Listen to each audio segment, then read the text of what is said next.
further ado, hey everybody, welcome to the Stream. I'm your host Strimtom, and today we're going to be doing some super cool stuff. Normally when we play, we've been going on the stream, I've been kind of detailing out this really cool Fighter Vanguard build that I have been doing. Now, for those of you that don't know, Fighter Vanguard is the idea of killing people with your shield. Not, using it as a defensive tool. You have this big piece of steel. You can see the shield. It's almost like this demonic, monstrous thing that's on my character's arm. Yeah, you don't use this as a defensive tool. That is silly. Why would you use this as a defensive tool? Look at the size of this object. This is an offensive tool. It's sharp. It's got a skull on it, so you know it's killed somebody. And so this is a absolute murder machine. And so we're going to use this specifically for murder, and that is the kind of point behind the Vanguard build. I've been leveling it slowly, picking it up. I did actually do a bit of a stream yesterday where I got this character all the way up to level 20. And my character does a tremendous amount of damage, which is great. I'm really happy about that. And I'm going to show you in detail how you can do lots of damage using melee and the appropriate buffs and things you got to really think about to get your character to that. So, just because we are starting half an hour early, we're also going to go restarting half an hour late. We're also going to be going half an hour late. This stream will be running all the way until 10:30, so it's in the normal clock end time. If that's too late for you, I apologize, but like I said, you can catch the YouTube video on the DDO, or Dungeons & Dragons Online YouTube channel on YouTube, because that's where they get posted every week. I know, because I post those videos, so bam. Alright, so let's talk numbers. Let's talk damage. So, this is my character here. The first thing you're going to notice is that I am level 20, but man, I do not like health, because what's the point of having a lot of health? 575? Oh god, that is not a lot of health. That is, you can definitely have way more depending on the type of characters you're going to be playing. Even though I'm a fighter, I don't have any of those really defensive key abilities. The whole thing here is about the Vanguard tree and the Kensai tree. Vanguard is super powerful, being able to pick up all the different core bonuses to give me attack and damage, as well as the Capstone Shield Champion, which gives my auto attacks a chance to stun. Right now, in Legendary Dreadnought, my auto attacks with my shield have a 5% chance to stun with a DC of 69 at level 20. Hilarious. That's going to go even higher as I level up, so that's really, really powerful. On not only just that, I've got a lot of damage from Kensai, got all the base weapon damage, plus 3 damage with all weapons, 20 melee power, 20 melee power, and a bunch of attacks to supplement damage. So, really, really good here, as well as picking up a stun and a lot of stunning DCs. My stunning shield is currently 79 DC. I can actually bump that up a little bit higher using some of my epic abilities, as well as my stunning blow DC is the same as stunning shield, just minus 20. But stunning shield is 79.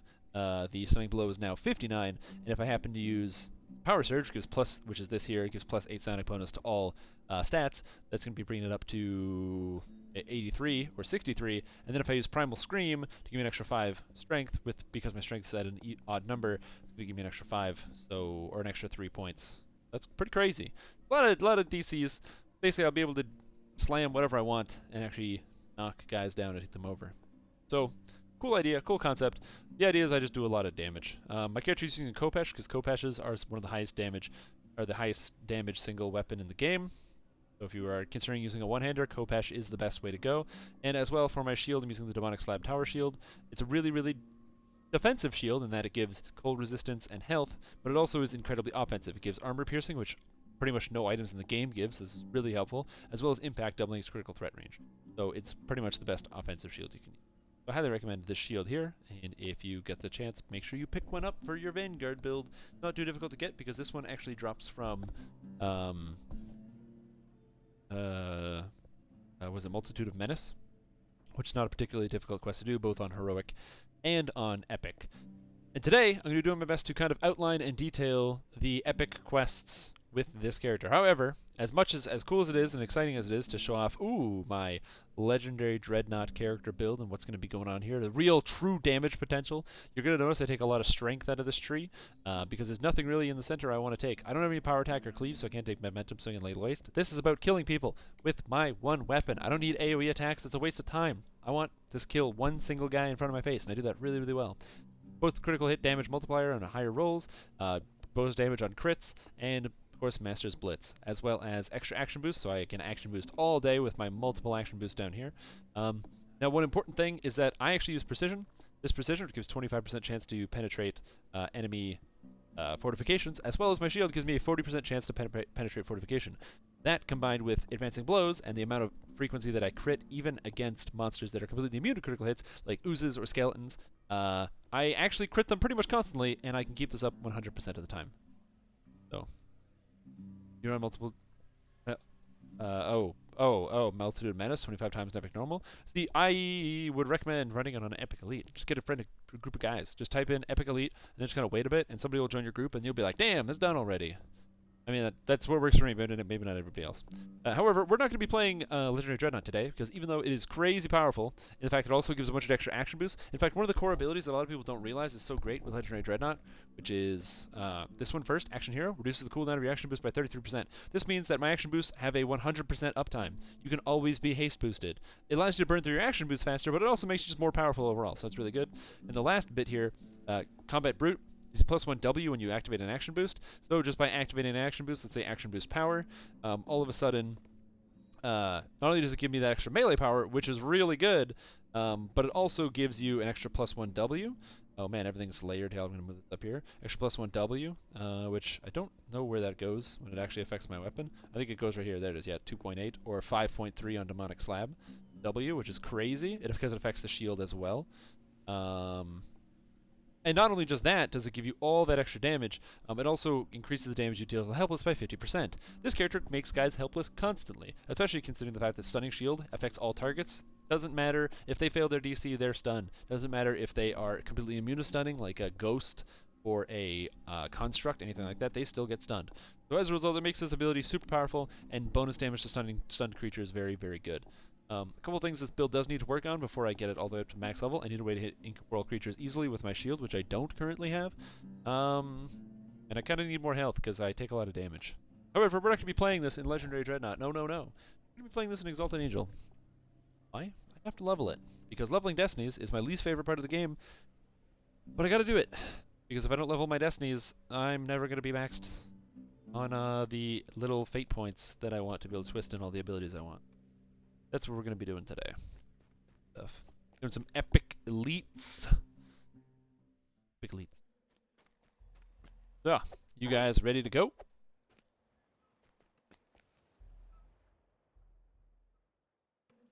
Sweet. Go do some stuff. I'm gonna invite some guys. Always get your guildies on when they are online. They're not online. Nope. Ah, that's what I was looking for. Yeah. Bam, guys.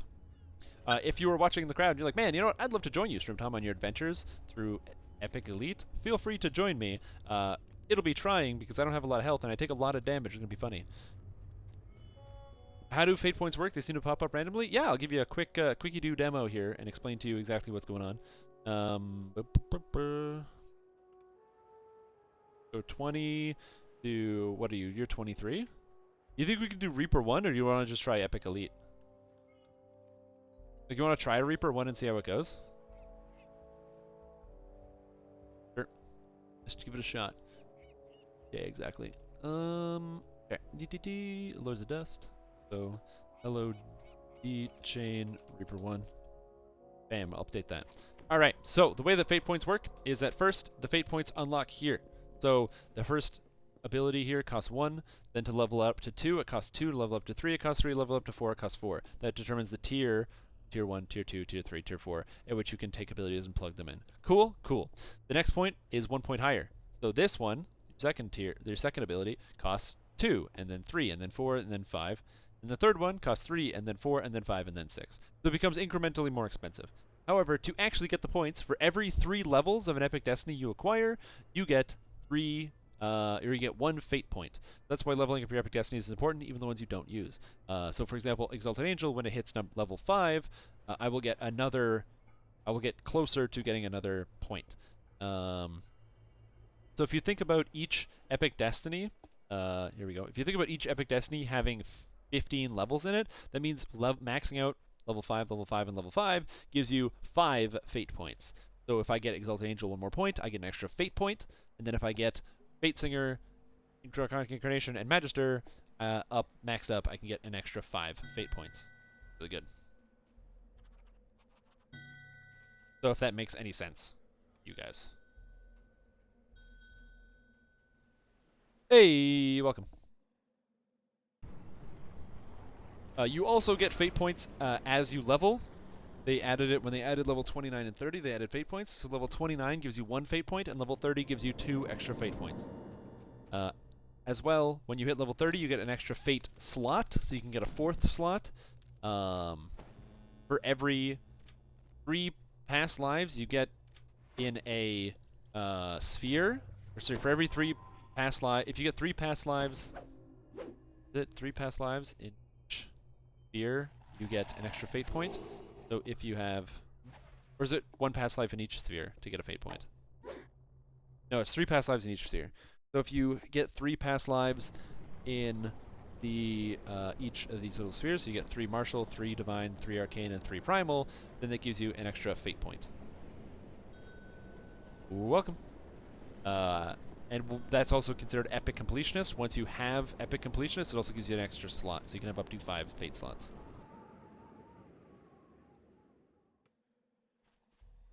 Can you? No. There's actually a breakdown. If you look it up or Google search fate points, it'll bring you to the DDO wiki. And on the DDO wiki, there's a breakdown of exactly how you can spread out your points with maximum points. You can also buy points on the DDO store. Cool. Alrighty, let's get this party started. I don't know how hard Reaper 1's going to be, but we're going to give it a shot.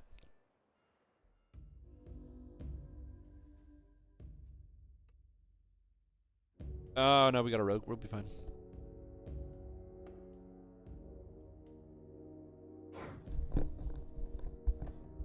We got a rogue, we got a warlock, we got everything we need. I'm in Exalted Angel, which I probably shouldn't be, but...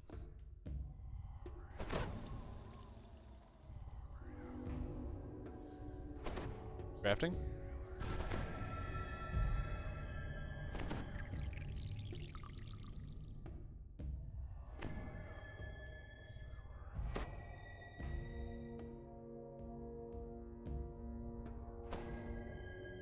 Thank you. Alright, let's give this a shot. Inquisitor Noman waits for you near the entrance. An irritated scowl on his face. So we'll see how this works. I don't know how this character is going to perform in Epics, but I have a positive feeling about it, although I am playing an Exalt.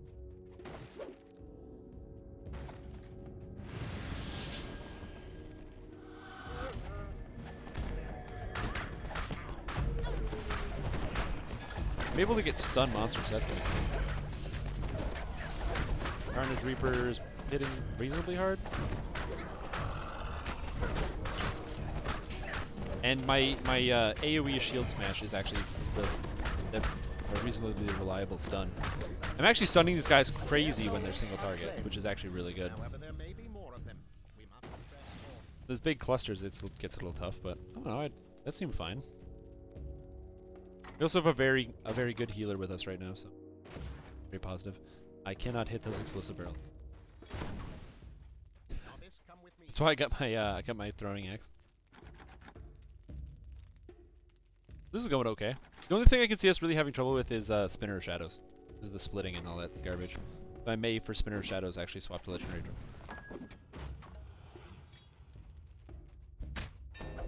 Yep. Okay, so now this is the reason why I have I actually have the shield smash here, this AoE shield or shield charge. The reason I have shield charge is because all my shield bashes have a 5% chance to cause a stun to happen to targets when I hit them. So if I actually happen to use my shield charge and I hit a guys, that is a 5% chance to stun them, and AoE stuns basically for free are really good.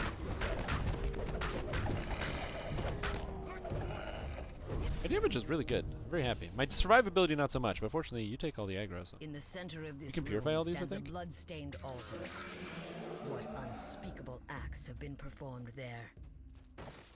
The 4th slot costs 4 points, and the 5th slot costs 5 points. And then it goes up from there.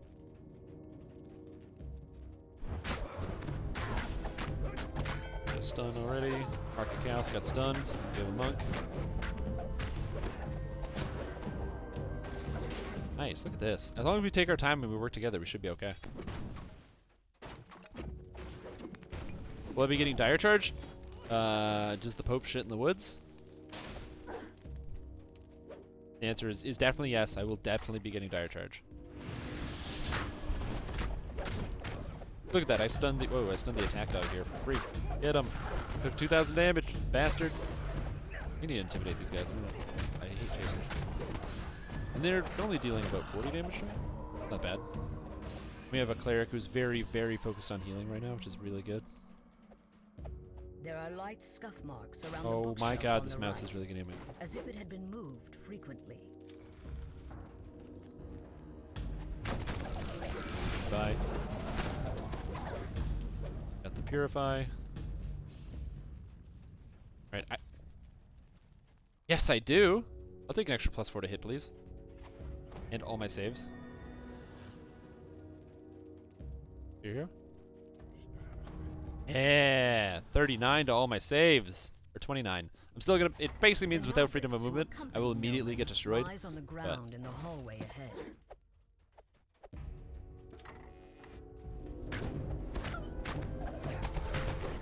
Damn. Again, the damage might not look too flashy. You're seeing thousands every once in a while, but you're gonna notice almost every monster in these rooms are gonna be stunned, just because I think this is a bug. So please don't report it. Although I'm pretty sure every once in a while the people from Standing Stones tune into the stream. The amount of damage that this. Oh, hello, Reaper. Oh, I just stunned Meredith, who's a super champ. Goodbye. Fortunately, I have a good death too, which is a execute, which is awesome. Who hits for like 8,000 damage right now?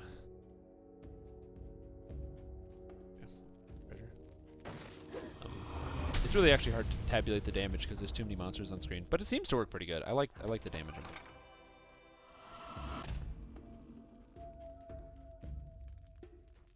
As the path leads down. So yeah, with the Primal Scream, I'm at 61 strength. Not bad. And it gets higher if I'm actually in Legendary Dreadnought. I go up to 66. That's right. Oh, did you want those speed boots?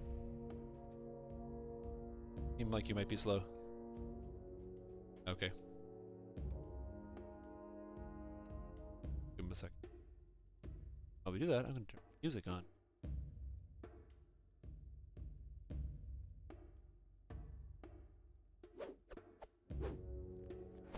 Did you want those speed boots? Okay.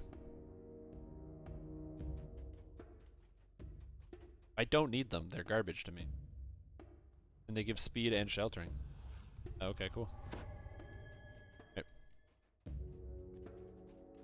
You got greater heroism, so you should be good to go. Good luck. Yep. You can do it! Oh, you lived! Oh, he lives. You have to go a little bit higher up the stairs. It's on the staircase. There you go. Should be right there. It is. Get him, boys! Bam! Trap's complete. Right there. Hold it. This is the hard one. I am not going through this. I will die. Oh wait, I'm an Exalted Angel. What are you talking about? I'm not going to die. I forgot. Ooh, that was good. Look at that, sneaking through.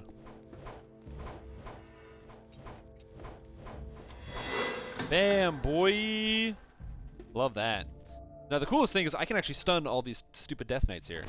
Check this out. Bam, put on my attack speed, my crit chance, Death Knight. Boom, he's stunned. And he dies inside 4 seconds. I'm gonna say that's fair, inside 4 seconds. Then we get the execute for an extra 2,500 guaranteed damage. Yeah, character's pretty good. Voice drifts up from somewhere below. So, an undead target who should be resistant to critical hits died with 12,000 HP in under, let's say, inside 5 seconds. To a stun target, I can do 2,500 damage a second. That has critical resistance. Monsters that don't have critical resistance, probably even faster.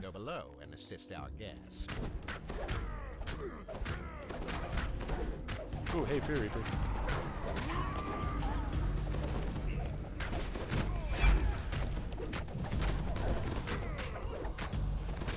Hey, and this guy got stunned too.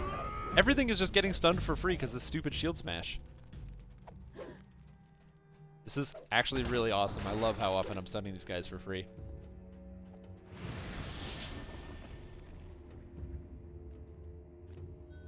And Tamail is now gonna die.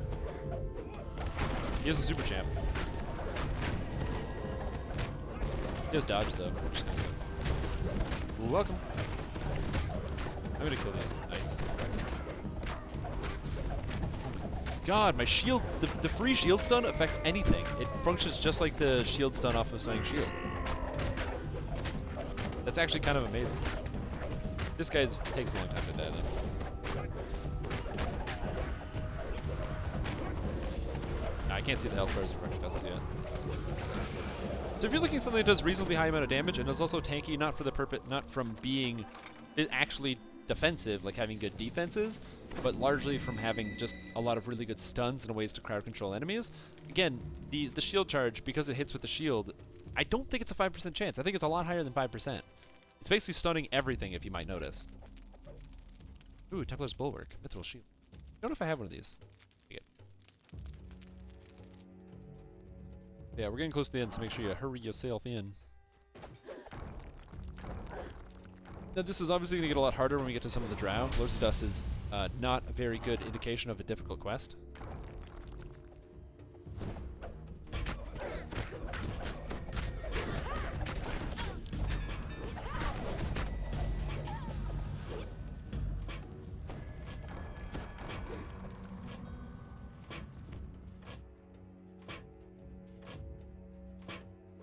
Now there's one over here, or it's like back up here, I think, and then there's one down there, the other side. It's two. Are they both down there? I can't remember the last time I actually played an epic trap guy. Honestly can't remember. Oh yeah, you're right. There's one more trap after that. Got the XP bonus. Dick. Strength.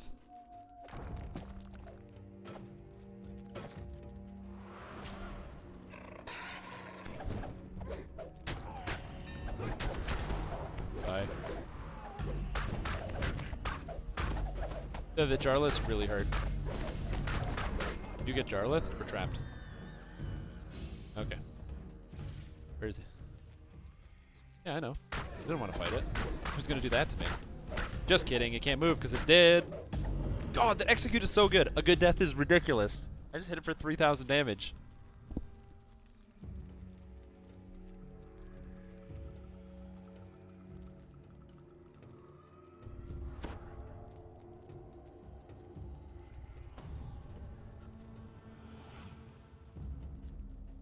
I believe it only goes one time. And we've already got the trap bonus. No, wait, no, it didn't. It undid it. Now at 5. What? We had the bonus. For, I believe, at the end.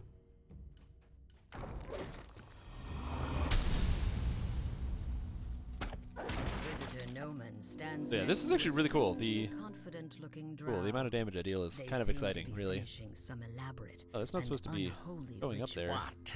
That off. Surprised I am not who you thought I was. I should have killed you at the start. This is nothing, my friend, a nuisance. The ritual is underway, and the silver flame is powerless to stop it. Yeah. So pray. If you ever considered playing a Vanguard, shall here we is your opportunity to see how it continue? performs in epic difficulty. Critting regularly for over 1,000, which is kind of cool. Without even being in an offensive Give Destiny. yourselves, This is why my melee is a lot more children. fun to level up Give epic to Destinies the with than glory casters, of is our because if you're, cause. unless you're playing a Warlock or a melee, it really doesn't matter what epic Destiny you're My in. minions kill this filth. Cool.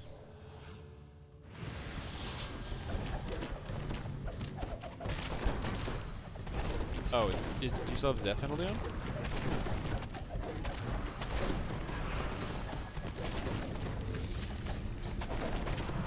Sure, what's up? That's okay.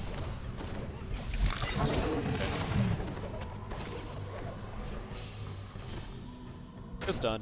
Yeah, fucker. I don't give a shit if he's a super champ. It's done just like everybody else does. And I get a free stun on him. Yeah.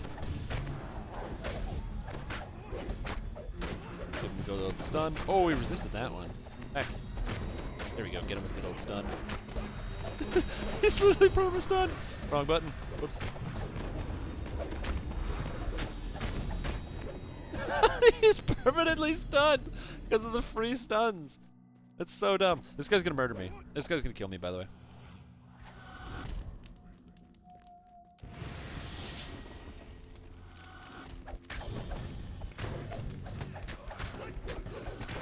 Oh, I'm not dead. No. Oh, me and Sneaky Wink. Oh, God. My health bar.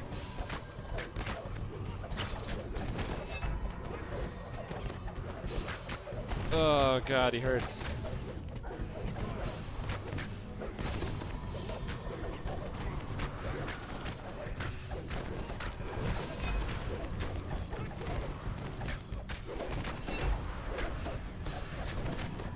As long as me and Sneaky Wink are able to take him down, that's all that matters. Or at least not get killed. We're supposed to indicate when a monster is under 30%, other than me just having to keep mental track of it, because that is on the health bar. Oh god.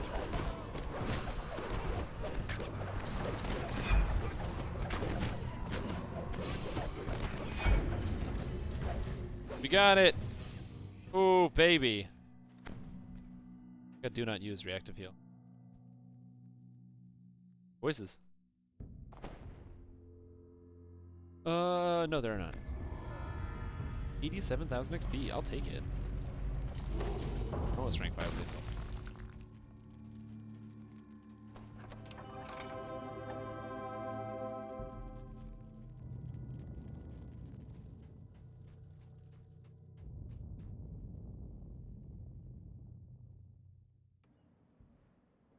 That actually went way easier than I thought it was going to be.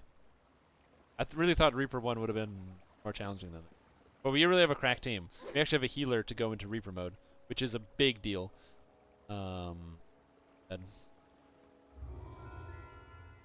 Let's try Servants.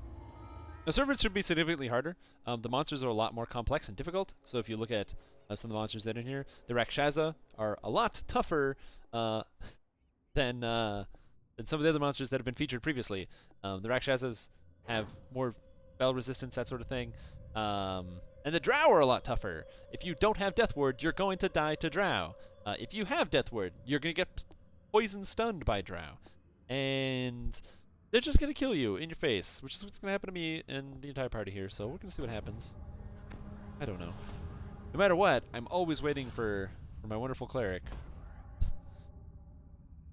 Be alive. And gives us all buffs, like Death Ward.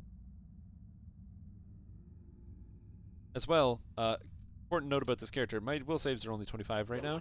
Without freedom of movement, I'm pretty much just going to get stunned by these guys. Gotta make sure I have it.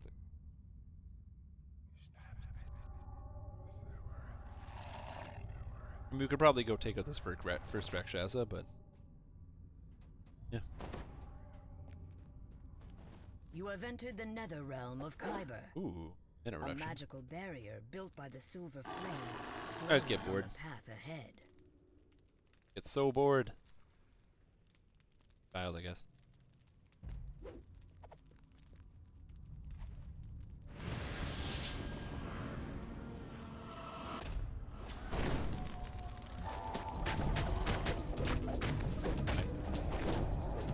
God, that feels so good. Murdering these guys. Oh man, and those crowd control effects. The dancing ball. Whoever did that's a smart idea. Yeah, it gets the spiders. The spiders don't have spell resistance. Oh, do they? Dusty remains lie in front of a sealed stone door on the far side of the room. But yeah, so that's basically what we're going to be doing today. We're going to be doing some of this Reaper mode, but in epics. But this is like Reaper mode light, you know? We're just doing it to see. I wanted to really get a feel for it. We may not go that deep into the actual discovery and exploration of Reaper mode. So yeah, that's that. Other than that, I'm really happy to be here. This week has been very interesting. I've been spending a lot of time, or I've been trying to spend more time streaming as of late on my own personal channel. So it's just been good. Good experience, positive experience. Well, I'm glad to be here for you people here today. What's going on, everybody? How's everybody doing today? You guys having like a super good day? Anybody playing any cool stuff? Anybody got any cool new builds? Patch notes, and if you guys saw the patch notes, there was some changes made to back here. Oh, there's a treasure chest in the shrine room. I think we passed it though. I'm not going back, so.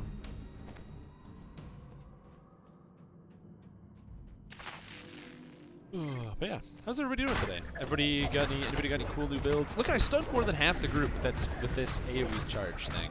I don't understand. Okay, this is gonna be the hard part. Anybody got any good spells for this one? Do you have Mass Hold Monster or anything on your bar? Okay, cool. Because this is gonna be tough. And there's a Carnage Reaper. I'm gonna die instantaneously. The drow here I'll go. are intently plying dragon shards. Oh god. Goodbye.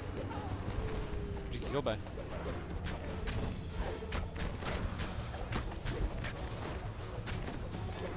Yeah.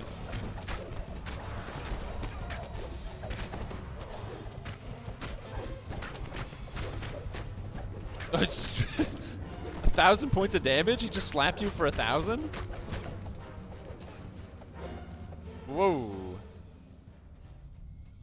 You have more noob questions? Hey, no worries, man. That's literally what this stream is for. I want to encourage people because I like to pretend, or at least believe, that I'm a competent player and I understand like a lot of the stats and stuff real good.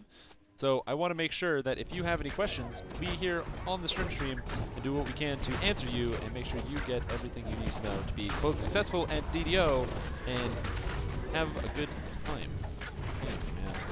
That's important to me. I want new players and people that are really enjoying the game to enjoy it and find the things that they really like about it.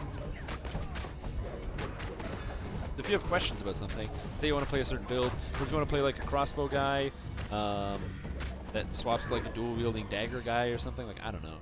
You think it's cool? The only way forward is down into Kyber's depths. Yeah. I did, if you're wondering how I got a lot of my information, some of it's from just rote playtime. Like, I played this game for like 1 billion hours. But also, a lot of it's just poring over the wiki, you know? The amount of time I've spent on the DDO wiki is kind of absurd, if I'm being totally honest. I'm not even sure it's, like, safe. In that I've probably spent more time reading the wiki than... Like, I've spent way more time reading the DDO wiki than I have going over, like, my company insurance policy. Which I know almost nothing about. So.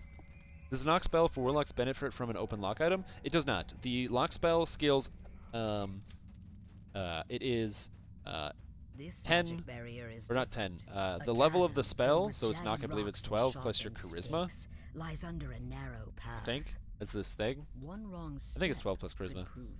Or character level plus charisma, I can't remember. It's one of the two.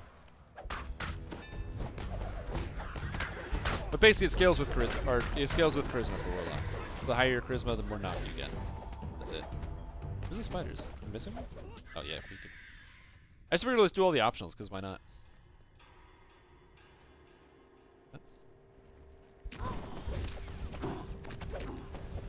Reaper.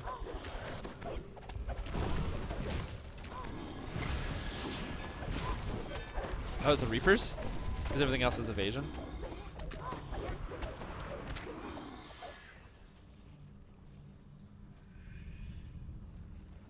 But no, the knock spell scales basically just off of your primary stat, charisma. Oh, sorry, caster level. Sorry, it's caster. The knock is your plus is caster level plus charisma. That's it. So it's caster level plus charisma. That's it. Is it scale with transmutation? Nothing is left of the drow gathering dragon Oh, I didn't know that. Apparently also transmutation as well. I'm gonna pull these guys out of the room. Whatever did this must not be far away.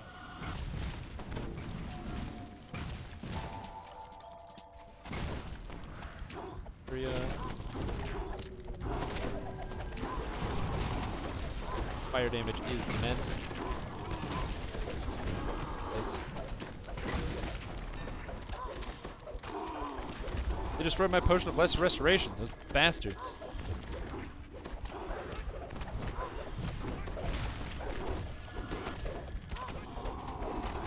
He's going down. He's so many critical hits. It's kind of awesome. I think Sneaky Wink does more damage than I do.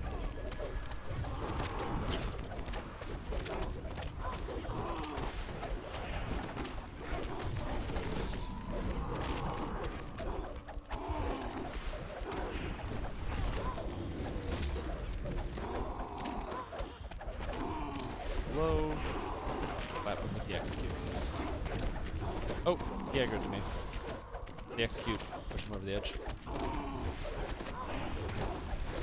Help. Oh god.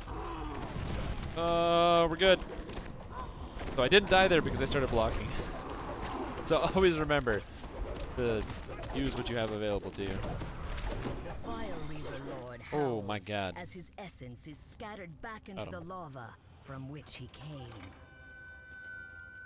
It was fun. This is cool. Actually doing Epic Elite.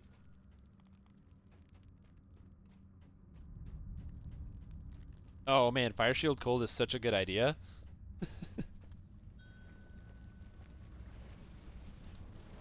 No, there's also a bunch of souls here. Next, does the Blur spell 20% displacement stack? No, it does not. It only takes the highest, because they're both a concealment bonus. Anything that says that has the same wording, in almost all cases, will not stack. There are a couple exceptions. So for example, Mythic bonuses always stack. So if you have something with Mythic bonus, it will stack with something else with Mythic bonus. Flickering torchlight illuminates a curiously well-worn path. But Blur and Displacement do not stack. So even though some might say Blur and some might say Displace, it's basically on the percentage of the roll. You think we can fight this? YOLO. I'm pulling it. Oh, I know. That's what it said. Do you think we can fight this?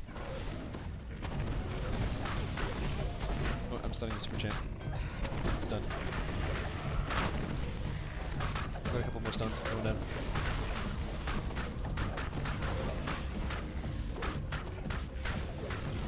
Take down. Give me a stun. I got both the hounds stunned. And going for this guy, I got another stun. I am like the stun god. Nothing can stay unstunned. Execute. Goodbye. And this execute's amazing. It's just like, oh man, I really need to do 4,000 damage right now because he's about to die. And just slap him for 4,000.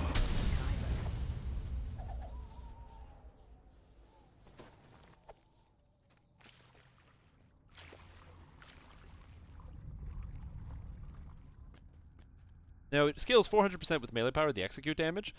It's 500 times 400 melee power, or 400% melee power. So if my melee power is currently 61, I can get that bumped up to 100 right now.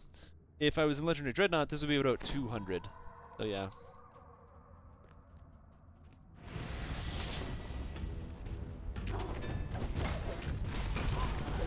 What that means is basically I can go like so, get this guy down, execute, bam, hit him for 4,000. Bad. Pretty cool. Execute. Stunned. I'll let get the stun. Oh my god, I love the stuns on that. Get some. Oh hey, buddy, do you want to be stunned? He actually got stunned when I said that. This is awesome. The passage hey, what's up? is eerily quiet. Begins. I know we went through this one. What I actually pronounce your name, but I'm the unintelligent, so break. What happened? What's happened to your elf part? Okay.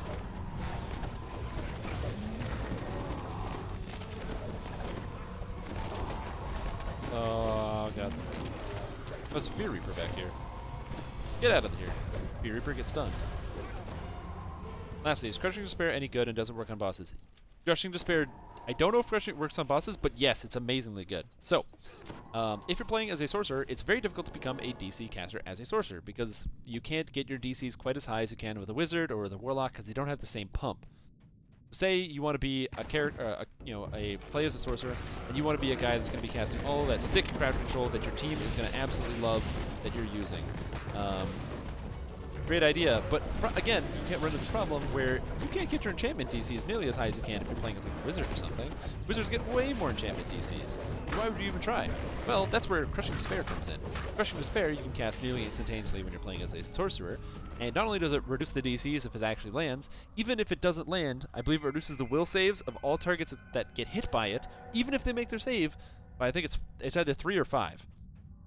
So, because if you're playing as a sorcerer, you can quickly belt that out in no time because you get the double cast speed before you cast your hold monster, and then you cast hold monster.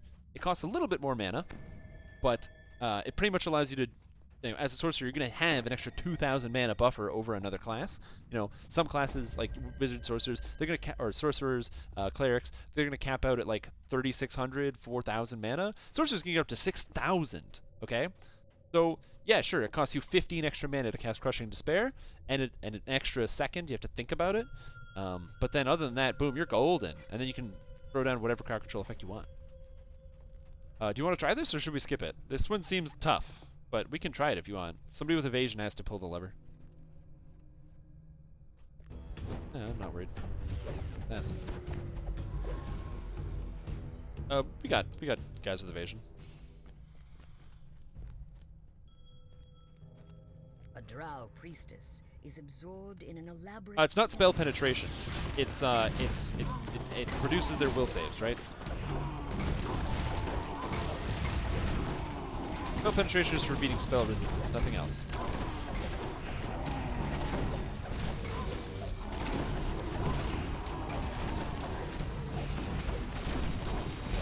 I'm gonna stun this guy and get him off you.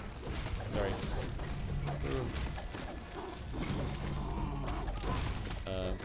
If you actually, if you want to throw down that dancing ball, that should be fun. I'm trying to intimidate guys and make them stop attacking this guy.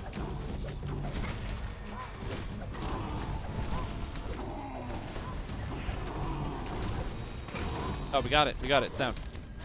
There's drow back there, and they are going to start ripping us to pieces. Oh, we got the stuns. Get out, drow wizard. So spell penetration is your ability to beat monster spell resistance, which is completely separate from a save. So to make sure to explain spell resistance for those that don't understand, because I have received this question many times in the past, and it is actually a really good question, which is what is spell resistance and what is spell penetration? The spell resistance is a stat that some monsters have, which makes them resist non-damaged spells, okay? So if you have spell resistance 30, then that spell resistance 30 will apply to non-damaged spells that hit you. Spells like Finger of Death, or, Otto's Resistible Dance. Those spells. Any damage spells, Fireball, Disintegrate, Scorching Ray, Ice Lance, those are completely unaffected by spell resistance. The spell resistance gives you no protection from damage, so if your problem is getting killed by fireballs, spell resistance is not your go-to. Reflex saves is. However, I'm going to Shrine because I need action boost. However, spell resistance is absolutely magical if you are trying to avoid crowd control effects. It's also great for monsters that are trying to avoid crowd control effects. Monsters like these drow here happen to have a spell resistance of about 60. You have to beat their spell resistance. To beat spell resistance, you have to succeed in a spell penetration check. Spell penetration, yours, is based off 1, the caster level of the spell, plus any spell penetration bonuses that you get. So, if you are casting a spell at level 20, then you roll a d20 plus 20 to beat their spell resistance. So these monsters' spell resistance is 55 on all the drow in here. That's the actual number. It's 55. So if you're level 20 and you come in here and you try to cast a spell, well, their spell resistance is 55. Your spell penetration is 20 because you're level 20, which means if you roll a 20, that's a total of 40. You cannot penetrate their spell resistance. You will land 0 spells on them the entire time. You can never beat it. However, to get more spell penetration, you can get some from the feat spell penetration and improved or greater spell penetration for an extra 4. You can get them out of the enhancement tree, whether it's for wizard, sorcerer, anything like that. You can get items that give you spell penetration. Wizard Past Life gives spell penetration. Favorite Soul Past Life gives spell penetration. And it's one of the big reasons why if you want to play any form of DC caster, so like a caster that uses crowd control effects as opposed to just raw damage, you need the Wizard Past Lives to be successful, especially at endgame. Monsters, if you look at like Legendary Elite Shroud, stuff like that. The top tier, the upper echelon of some of the numbers you can expect to be dealing with. Those monsters have about 65 to 70 spell resistance, and so if you want to beat that, you need to have all of those damn past lives. And if you don't have them, well, you're in a lot of trouble. I stunned every single one of those Hellhounds. What is that? I love this stunning stuff. I can't get over how often I stun every single monster in a row.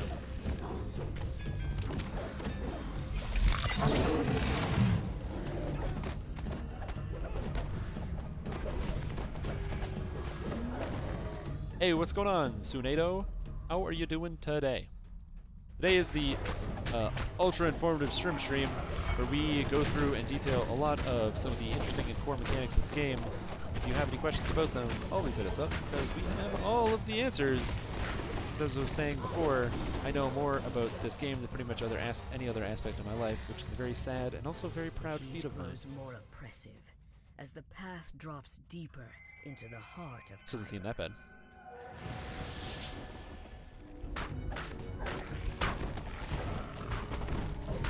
Definitely can't run ahead though.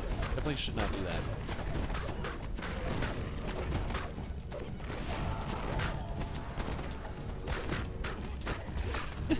The dancing ball. That actually works. What's your DC on dancing ball?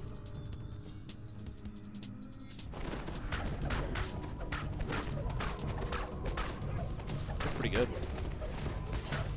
For being just like a fresh level 20 with almost no gear.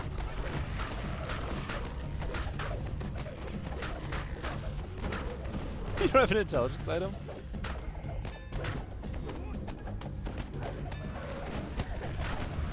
Yeah, we'll have to get you one.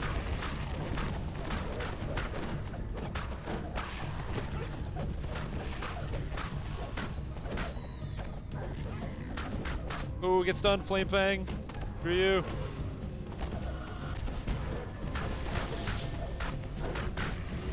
Is there a way to get rid of the visual effects of abilities like Stone Skin? I spent money on outfit and every sequence is always covered in stone. So the answer is, there should be. There really, really should be a way to get rid of that. But unfortunately, due to reasons, there just isn't a way to get rid of that right now. Trust me, I don't like it either. I really wish there was a way to get rid of stuff like that, because I don't really like the look of Bark Skin that much. I remember I did back in like 2000 whatever, but I don't really like it that much now. One of the reasons why I like Spider Skin so much, because Spider Skin doesn't make it look terrible. So yeah, unfortunately there's realistically no way to actually do that. I kinda wish there was though. The problem is it's a great indicator of the actual spell and knowing when it is on or off. So it's hard to say. Ring of Radiance, 11? And spell resistance, and how? Not bad.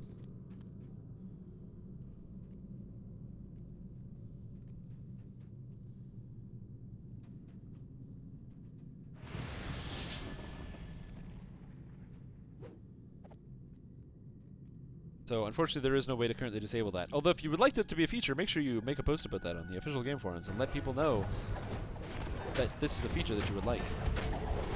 Because that's the only way that the game developers can know that that's something that you want. You talk about it.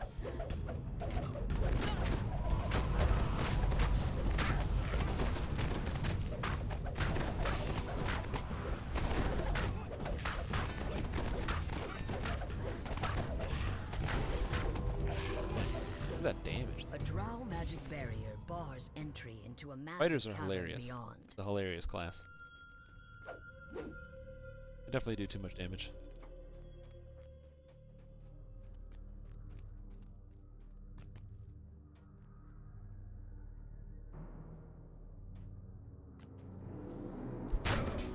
Oh, so you still have the 5%?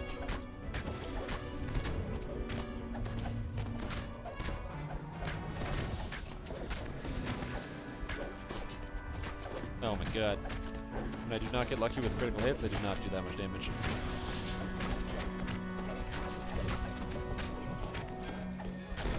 I'm trying to kill him as fast as I can, Captain.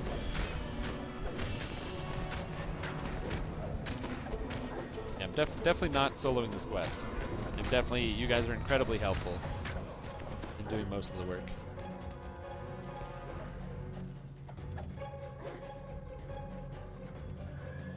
Would I be able to bother you for a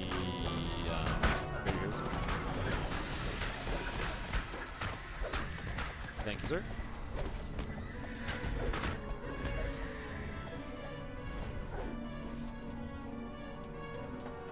Seems awesome. Oh, you said you have haste, right? I'll take it.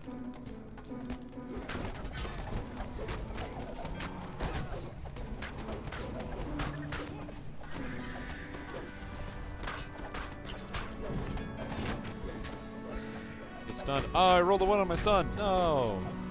Ah. Like almost plus 100 to hit. Winning. Bridge going. Oh, haste, thank you, sir.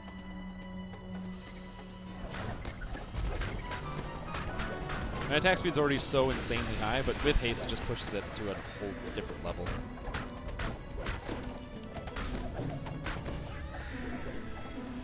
So, yeah, unfortunately there's realistically no way to get rid of some of those graphical effects. As you can see, this Warforged right here has the stone skin effect, which that you are dreading there. Like I said, oh man, the Plague Reapers, you're actually dancing the Plague Reapers and stuff. That's kind of cool.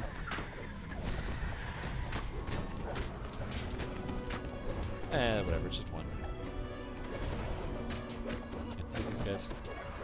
You have to be really careful about who you're targeting with the Field Smash or whatever, because shoot charge, because it can hit random. You gotta even handle that, I believe, when we get better at it. Well, this is kind of like a static group, sort of. Actually, I could definitely include the Discord chat. Probably should. Yeah, it's kind of like a static group. I'm playing a fighter, and then we have a wizard who just recently reincarnated, and then a warlock who's leveling epic destinies. So, I mean, you could call us a crack team. We're definitely not maxed out. Most important thing when you, especially if you're trying to go into Epic Elite, and I think this is also extremely crucial, you need to have a balanced team. A balanced team of players that is ready to take on the challenges. So less so a crack team like, you know, guys with the right gear and equipment and stuff like that, but more so, you know, just a balanced team that's designed to work well together. So, you know, we got, you know, very high damage pretty much going all around the board, a decent amount of crowd control. I'm gonna kill the what's-her-face caster first. I think there's 109,000 life, so let's go for it.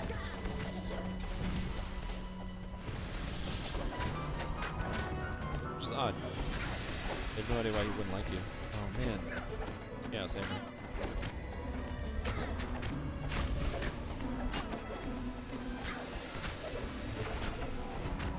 I'm gonna help kill this Ezra first, maybe. That's a good idea.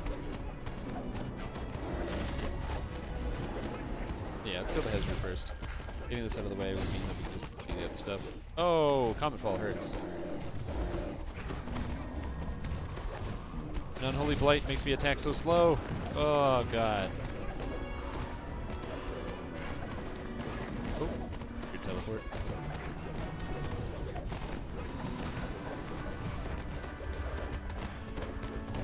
I'm gonna stand behind this guy so I'm not taking the frontal AoE damage. A little bit much, nothing I want. But yeah, like I said, having an actual static group does help a lot.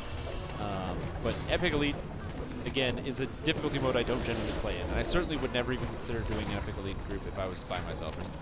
There's some players out there that can actually handle soloing Epic Elite. I am not one of those players. I cannot do that. I like to play with other people. It's a big part of why I don't solo Epic Elite. But also, not only just do I like playing with other people, Epic Elite's really hard. And it's a lot harder than Epic Hard. It's under 40k. And personally, I just, you know, I like approaching that challenge with other players as opposed to by myself.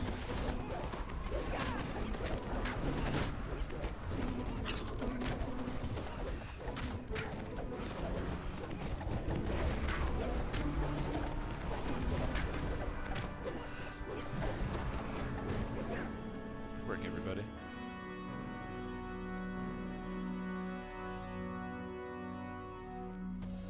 Put on your voices, everybody. Make sure you put your voice of the master on.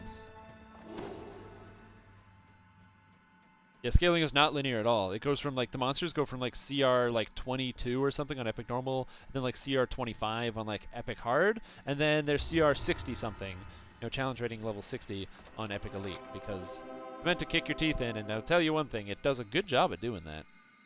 Darkstorm Helm. No thanks.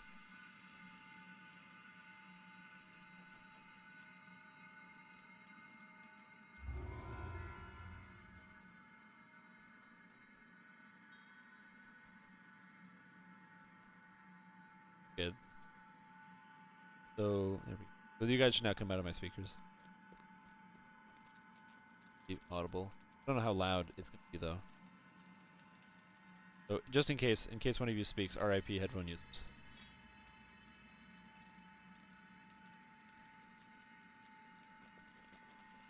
I'm generally far away from my mic, so they shouldn't worry too much. Oh, it's definitely a lot louder than everything else. Go. I'll just edit this. Ugh. Speakers. There we go. Reaper 1. Yeah, Reaper 1. No, we're not going to do higher than Reaper 1. Screw that. I didn't actually check how much Reaper XP we're getting for this. I don't even know if it's good or not.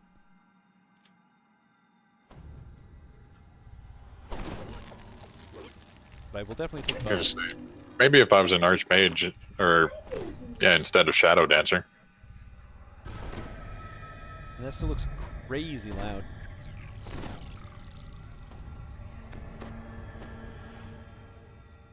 Here? Yeah, I can. I don't know if there's any way I can edit that, but we'll see. We will see. Oh, if you don't have freedom of movement, everyone needs it, so. This quest. Alright. Go.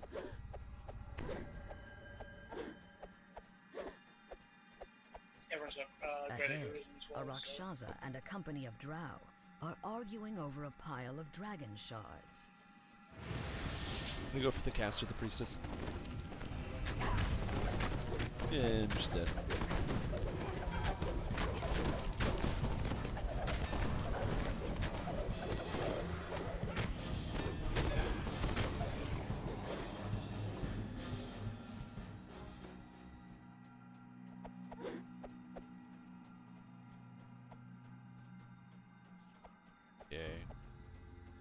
Now there should be a way. Oh, I can dash at these guys. Oh, I totally forgot. I'm an exalted angel.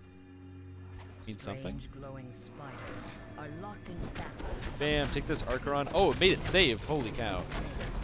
I cannot stun the priestess. She's made her save like twice. Absorbing them into their bodies as they attack. But she still gets executed like everybody else. You have saved the flame creature from its attackers. To the prison we go. The spinner of shadows And because I'm an exalted angel, I can do this.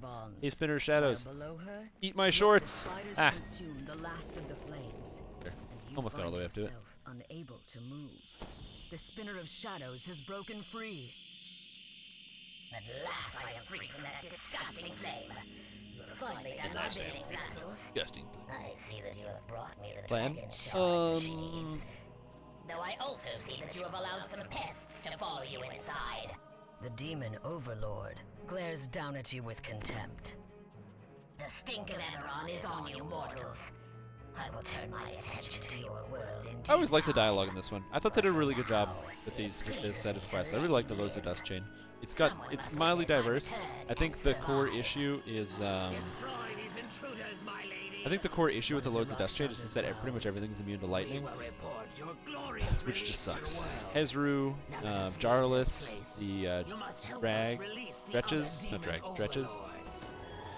They're all immune to lightning, which just sucks. So if you're playing as like any kind of character that uses lightning damage, like let's just say an Arcanotech Artificer, you get shafted. Tedious lords of dust. Or a Lightning Sorcerer. Yeah, or a lightning sorcerer. Now be gone. Lightning sorcerers are really good A though. burst of blue flame But suddenly they don't erupts need in any front more. of They're already really good. The spinner of shadows screams. Oh, the Silver Flame and Guardian's a surges mark of back blockchain. into the darkness. You feel her grasp on you slip. He was vulnerable to as the chaos. That's Silver hilarious. Flame Guardian speaks. I don't know if any of the monsters here do chaos. They do evil, but I don't know if they do chaos. You have not escaped yet. Has Rouge. Some of the Ezra's flame Hammer still Chaos. burns here. Oh, Chaos Hammer? Yeah. The Silver Flame Guardian speaks. We have driven her back, but it will not last. Destroy her spiders. We have consumed the essence of the silver flame that holds her here. Okay, Flameborn If you can Super Champ light the Spider. wards again, Just she will kill be that real imprisoned fast. once more. Another Super Champ. She returns. Oh, I love just being able to stun these guys. This is so cool. I see your game now, Flame Spirit. Part of me is like wondering now, it's like, man, do I even need to take like, So you use these what do you call it? You Do I must even need to take learn Dire Charge? Because something of, my ways like, from Shield my Charge is basically Dire Charge. No matter. What's going on, Slime Mother? The voice of the Silver pull Spinner Flame Shadows? whispers Oh, in no. your mind. Many spiders uh. have Uh-oh. died underground, yet they can feel the spinner's Is pain. it chasing you? Oh shit, I'm coming. and I'm drive them out. coming. Don't die. Got it. I Intimidated refuse it. to live. I can't actually intimidate. You have to bring it to the center. Rip. Oh, almost made it. Almost made it. Because it has to be in the light or else it gotta burn away the shield.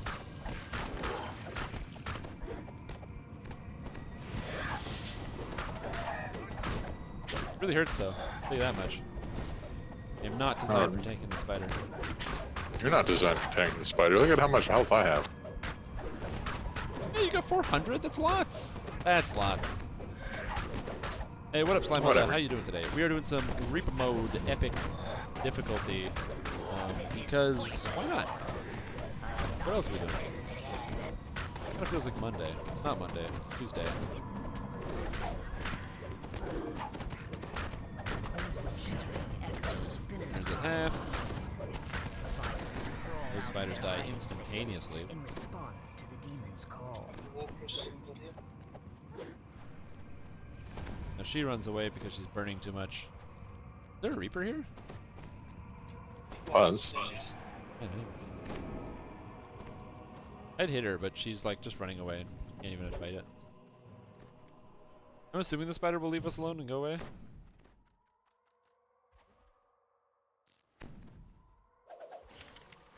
Apparently not. I don't know, I think Sneaky Wink's gonna have to stay third. My voice volume is low compared to game audio? Oh, I can fix that. Whoop. There we go. If there's ever any adjustments I should make to the game audio, please let me know. Because I can't make those adjustments. I don't hear it. I don't listen to it. I just play the video game. That demon isn't faster than Strim. Oh, it's a little faster than me. I mean, it's pretty fast. Just gotta point that out. Hey, oh god, my camera angle.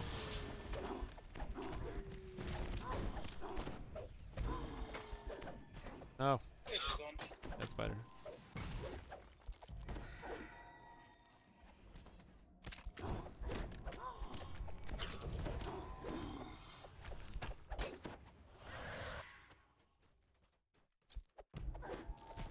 Once more, the demon's voice echoes from the shadows above.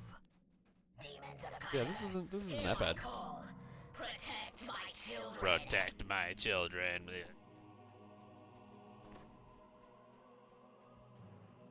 She seems mad for killing her children.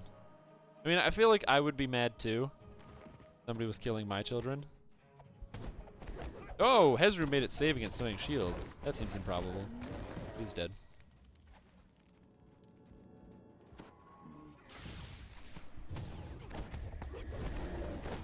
Our damage potential is crazy, honestly. Oh, unless I get knocked over. Rip me. Oh god, I got saved.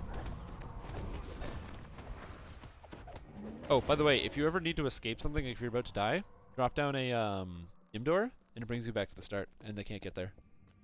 And you can just saunter back through the front. Better quicken that dim door. Yeah. Gone. Flash a light, and you're out. Okay, Soul of Ice and a bunch of Hezru. Oh man, okay. This is gonna be a tough fight. Extra strength. Kill this flame eater real fast. Ezru. Done with the stun.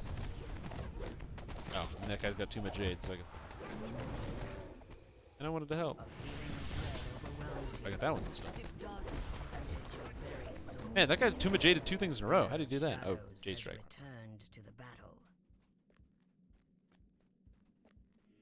Here.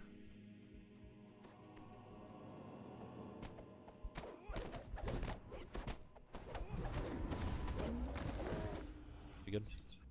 Between the stunning fist. Can we actually just like all jump on a target? Gotta kill him real fast. Now I guess we find the spinner and knock her away. There she is. Hey.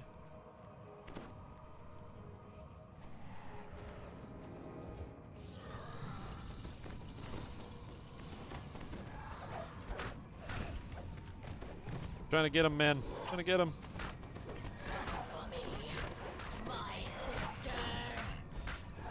The spinner of shadows. I can imagine this quest, actually trying to do this on Epic Elite would have been so hard back in the day. Unfortunately, didn't actually get to play during the Underdark expansion. Away from game at the time. Because when the Underdark expansion actually came out, I was very, very focused on school at the time, not playing DDO. Huge mistake. If I was playing DDO, I would have been much happier. The outcome probably would have been the same, but... but instead I like, yeah, I'd do something else to play DDO. Destiny. That's a really good game. That out there. Great game. It's not bad. It's no DDO. It's no DDO. It's definitely not DDO. DDO is just incomparable. There's no game like DDO. I mean, look how much fun I'm having by just standing here with my hands off the keyboard. Looking all menacing.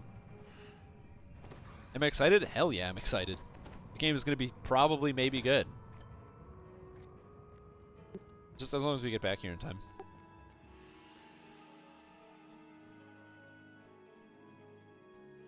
But you know, there's no way to guarantee quality of Destiny 2 because there's no information released. All I want is something that should happen because it's 2017 and video game developers can do this now. Cross-platform. I don't have to buy the game from my stupid PlayStation to play with my friends on their stupid PlayStations. Just want to buy it for computer because it's better on PC. I ran away. I went the wrong way. I'm coming back. I'm coming back to the middle. I made a mistake. I'm coming back to the middle. I have sinned. Forgive me.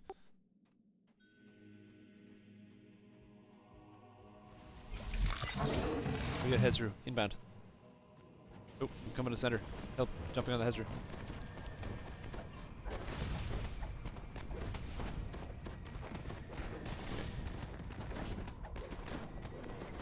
Cute. You're dead. God damn it, I was trying to cast Mind Fog. I'm dead.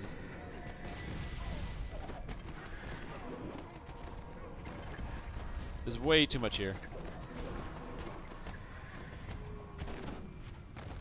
Resurrection, thank you. That was the Fear Reaper. Fear Reaper? Range? Oh, there it is. Get him. Destroyed real quick. Oh my god, that was scary. Living in that puddle there. Monsters.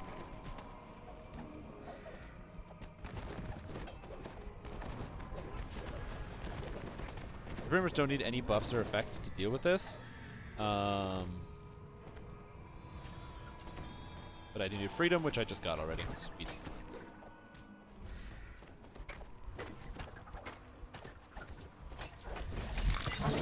Oh my god. Like, scary. But anyway. I really think that it's a console, or it's a game that should have cross-platform support. That'd be sick, because then I wouldn't have to buy it on my PlayStation. I have my friends who all have PlayStations. I'm the only person in my entire friend group, or at least in pretty much all the people I know in real life, except for my brother, who plays quite PC games, so it's a console game. The swarm of spiders subsides. Well, lots of great people online, just nobody in real life. Once again, time for you to finish relighting. All right, we did it. We saved the Silver Flame Guardian. The demon chuckles in the shadows. An amusing game, mortals. But An amusing game, mortals. and your allies dwindle. We end it now. Why can't there be console to PC? It's already been done before. Final Fantasy XIV is on PlayStation 4, PlayStation 3, and PC, and it's one. They literally have one server. So if you want to play Final Fantasy XIV, you can do that on console like PlayStation 3 and PlayStation 4 and PC. That is a game that is still currently in development. It's actually a really good MMO. Very similar in gameplay scope as World of Warcraft, with a couple slightly different mechanics and classes, but very similar game overall. If you want to make a quick dash out there and get, thank you for distracting the spinner, by the way. You're welcome. Yeah, if you want to make a quick dash out there and get some of those flame spinners, because I have 18 crystals, so.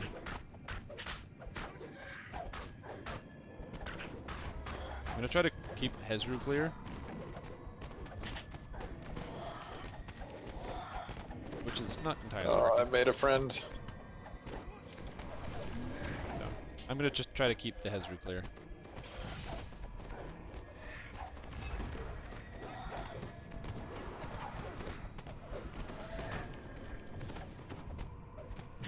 God. Yeah, basically pretty much if they want to separate a console game versus a who held the Hezru? Nice. But the trick to separating a console game that's a shooter with a PC game that's also a shooter is you make it so that the PvE, the raids, that sort of thing, are shared, but then the player versus player is separate. Because there would be a distinct advantage for PC players over console players and player versus player. But in the player like the PvE, the raids, the dungeons, that sort of thing, like it's a raid's a raid, doesn't really matter. Like, oh no, one of your players is going to be better at the raid than some of your other players.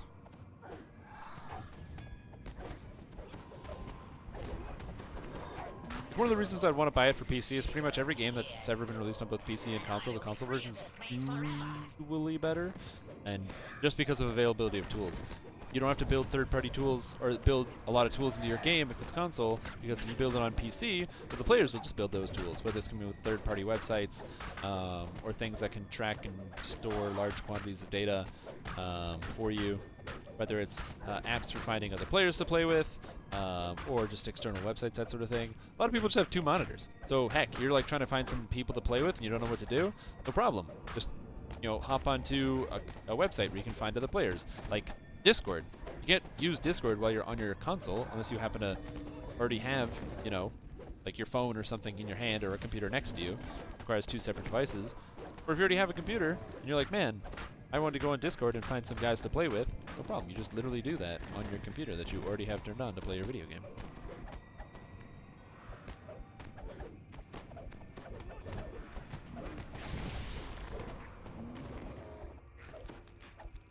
Ulinar and Tyrellian are collecting out here. Yeah.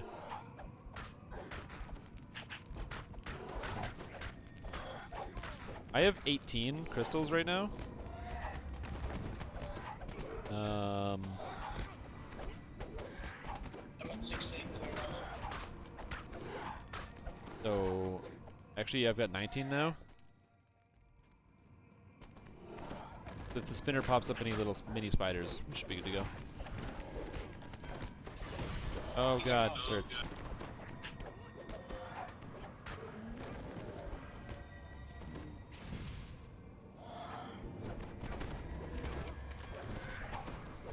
Get this Hezru down. Goodbye. Sure. Okay. Hezru spawns are increasing. You need to go light the torches. Oh, yeah, I do. No. Slowed. Oh,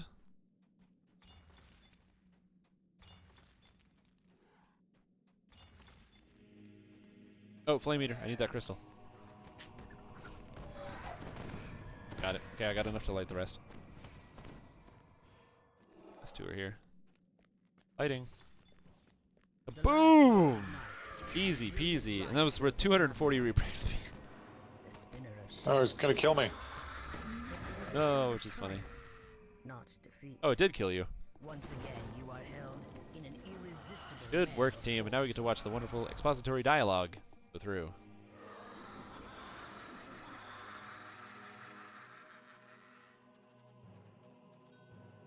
Literally, we would not have been able to do this if we did not have our cleric. That absolutely the truth. Amazing healing. She's here. I called to her across the world. Yeah. and Top now kills. That's what I'm she talking is about. here. Oh, the point of pride. Nothing to her. I'm a weak man. I just want top kills. Mortals, tremble How much before XP are you getting for defeating the Legions of Hell? Legions of Hell. 60,000. Now the real question is this worth the time investment? Not entirely. It's definitely not worth the time investment.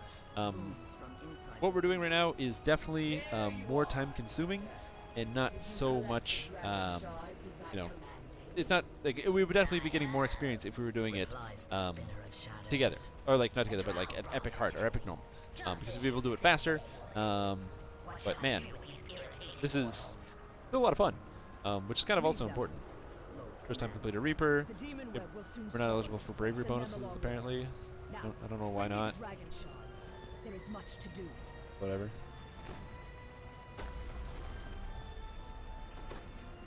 Lolth's voice Because fades it's level away. 23 and we're level 20. You suddenly find yourself outside the prison. Yeah, but we should still standing get the before bravery bonus. Silver Flame Guardian.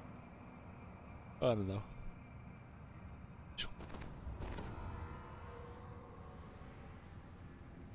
Good job, everybody. That was 100,000 experience points. Bad. Adamantine returning throwing axe. That's just a good axe. I'll keep that. Got a seal of luminous true. I don't know, what's this?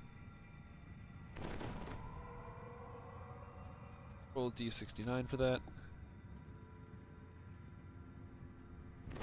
Shard of Rakshasa hide. Ooh, that's kind of cool. I'm still looking for the shard of Templar's Retribution. Never drops though. Because Templar's Retribution is amazing bastard sword. Oh yeah, limited straight 3. Relin. Amazing bastard sword. That gives gives good damage. It also is cold iron, so it's just a good beater. But the thing is, if you actually upgrade it so it's level 20, it's actually just a really, really good level 20 bastard sword, and it's basically the best level 20 named bastard sword you can get. Which is why it's so good. Also, for all of those you wondering, RIP headphone users. There we go. Sometimes that cinematics really loud.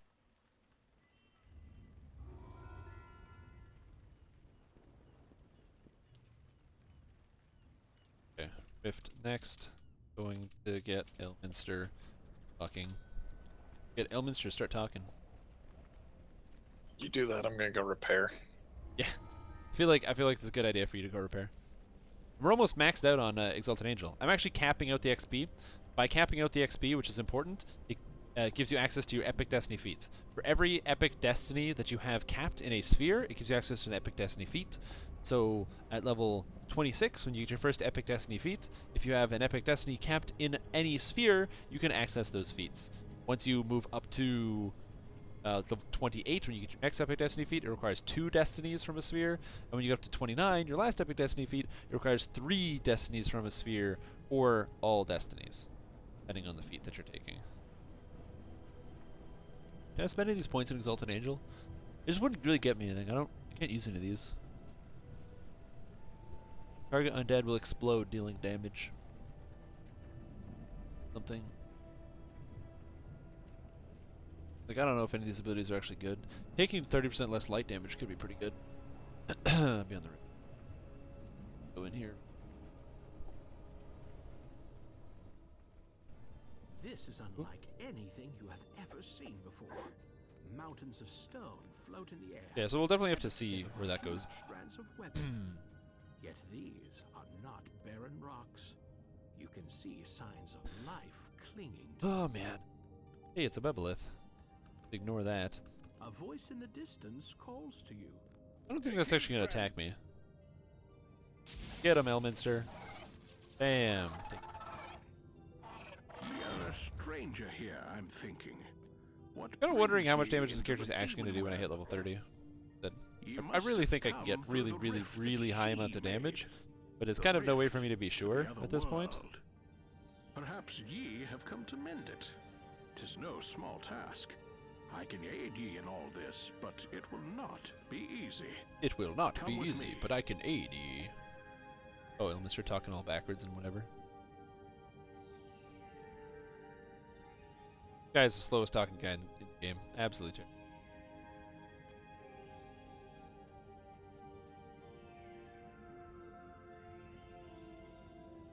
We are in the realm of the vile goddess Loth. She and her sister, the Spinner of Shadows, are the source of thy Whoa! current Radiant troubles. 122 of Radiant Floor 17? 'Twas only possible for me to That's come here awesome. because Loth That's a let great her item. guard slip Wow. when the rift opened, and I cannot easily leave the demon web until she slips again.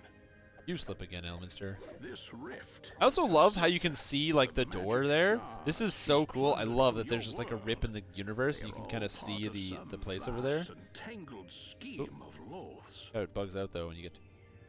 Yeah. That's so cool! I never realized that was there. Because it's like, that's where you walked in, down there, and then it has, like, the hole in the universe there. It's so cool to look at. Some of the things in this game are surprisingly interesting. Loth now wages war on the kingdom of Cormier in a little village named Eveningstar. Yeah, This rift and that so this build to war me are is just, bound together it kind of in her represents plan. a lot of things that I like. And so It's very are you, I supportive suspect. in that it's all about landing, you know, I a lot of sense that she has stuns, struck being a guard reliable, again. being reliable on stuns as Occupied well. with the system Plus, there's a lot of, there's a big I element must of like, leave while I can. you know, very Find thy way to high intensity Eveningstar. gameplay I will where meet you I can there. really secret service 'Tis a something, you know? dangerous I can jump journey, in, but use the shield charge, get to a target you quickly, seem and to then be give it the stun, accustomed to save somebody else. dangerous journeys. Elminster departs. And it's stuff like that that I really like. Something that really emphasizes your any pretty much class that emphasizes and maximizes your ability to play game good is something that I like to play. It's one of the reasons why I don't play Warlock that often, because I like Warlock. It's a very cool class, but it does not emphasize your ability to play the game well that often. It's mostly just, you know, a lot of face roll, you know. There are definitely aspects to Warlock which can be a lot harder. If you want to maximize your damage by playing as a pure damage, like, caster Warlock, I'll tell you one thing, that is hard to master. That is not something that's just incredibly easy. It takes a lot of practice to be able to get, if you're playing like a hybrid Tainted Scholar Soul Leader, that takes practice. That's difficult. It's all about a lot of very precise and careful timing. There's a lot involved in actually figuring out how to play that the best. Yeah, because you're like in this weird timing Wemby space area. But the face roll Warlock, where it's the Enlightened Spirit, where you take no damage because you have an infinite amount of shields, that to me is incredibly boring. And it doesn't really provide you with a level of challenge to the gameplay. What will she do? No, but it does provide you with a convenient and easy way to maximize all your epic destinies. Yes, if you ever wanted to max out Epic Destinies and Epic Past Lives, I highly recommend giving AFK Warlock a try.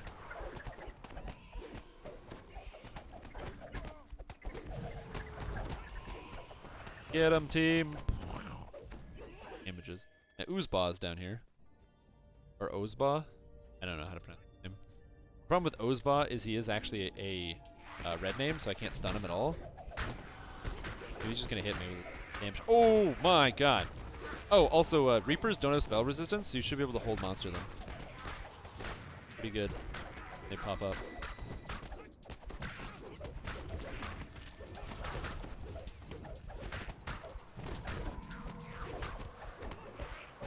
You know what I like best about Dretches? They don't have evasion.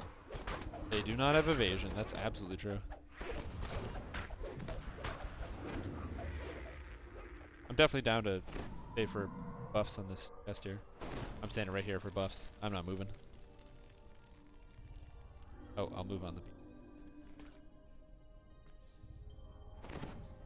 His buffs are way too good to pass up. I love cleric buffs, man. Like, spell resistance might not seem like a good spell, but just having something like a 32, it means some of the monsters' effects just, they roll a 1, they don't actually hit you, you know? Freedom of movement, the extra shield of faith for my armor class is now 73. That's really good. Although this character does not focus very heavily on armor class, it is still just a good stat, generally.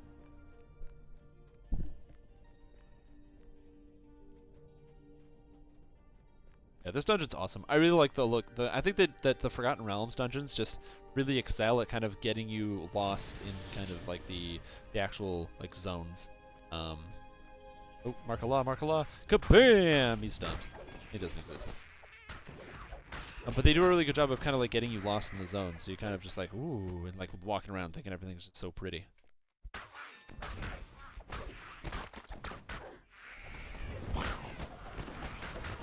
Get stunned, jerks. Oh my god, there's AoE stuns.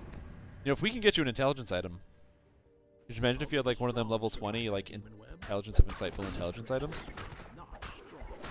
Yeah, that'd be nice. Oh, you probably just need like Caneth essences and stuff, eh? Level up Caneth crafting? Yeah. Oh, that's right. I'm supposed to be turning all my items into Caneth essences. I keep forgetting. Yeah, if you want, I can probably like make a healthy donation to that at some point. Help you get it leveled out. Because I helped Mist get his all leveled up, and then I helped, well, helped me get it up, and then I helped Mist.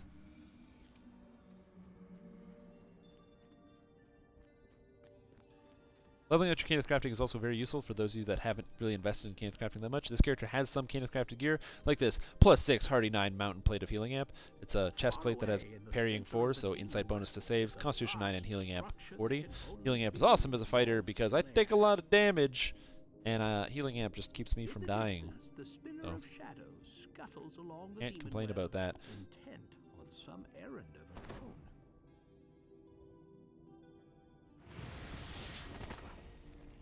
Kenneth crafting is what makes my AHP tank block so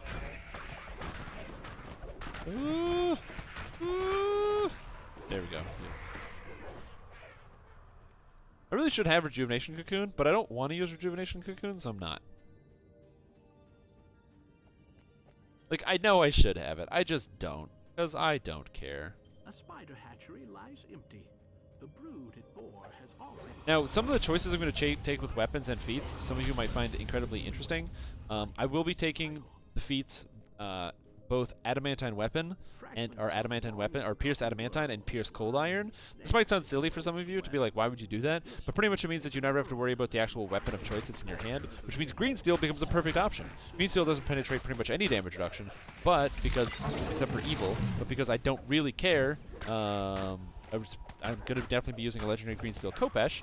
I want to be able to maximize my damage. And I don't really actually care about the Epic Destiny feats at level 26 and 28 because I'm playing as a melee class. +2 on the DCs of my tactical feats really doesn't matter, considering as a fighter I get +14 anyway. Have you ever noticed a new tab on your character sheet called DNT TBD? No, I don't have that one. Can you post a screenshot of that new tab on your character sheet? Because I definitely don't have that one. Ow. Whoop, By yourself. Yeah, I just realized that. Run! Run, boy! They've got a taste for blood. They all made their saves. Run for it. Okay, we're good. I got healed for 666. Got the Devil Cleric on me.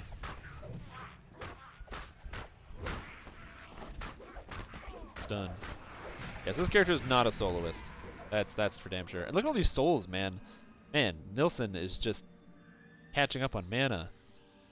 That is amazing. Just under the bio tab? I definitely don't have one of those. So I couldn't tell you what that's for.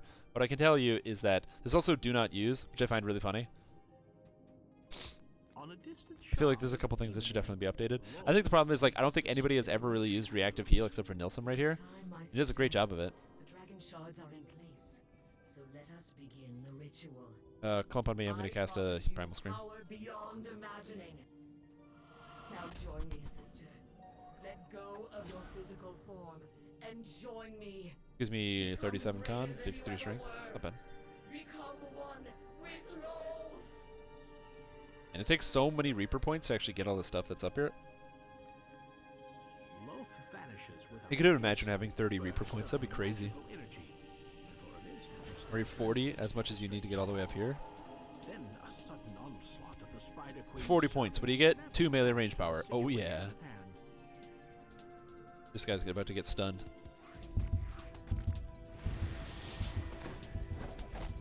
I missed! I rolled a 1 on my stun! What a bunch of garbage!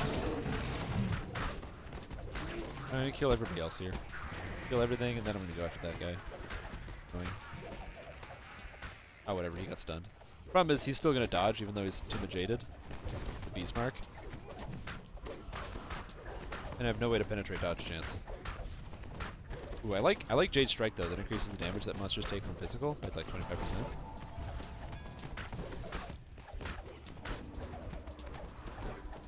Yeah, this guy's a lot of health. Goodbye.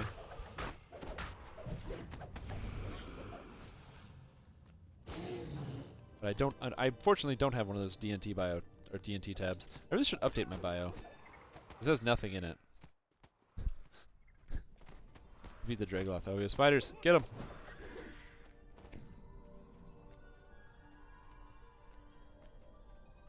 Maybe it's a glitch. Yeah, it could be.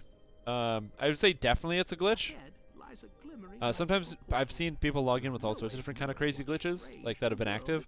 Just like either stuff that they aren't supposed to see. It's just sometimes when they log in, it just appears. I don't want to go here, but I can't. I'm not gonna go without. No. Seems like a bad idea. Illusion focus of insightful illusion focus. Not bad. Not bad. You find yourself in a vast What did I do? cavern of stone deep below Oh crap! I'm on the wrong side of the invisible wall. To find a Uh-oh. monster, you must first make your escape from the vastness of the Underdark. That was scary. I thought I was lost behind that wall. Fog that wouldn't go away? Weird. Okay, Nielsen's here.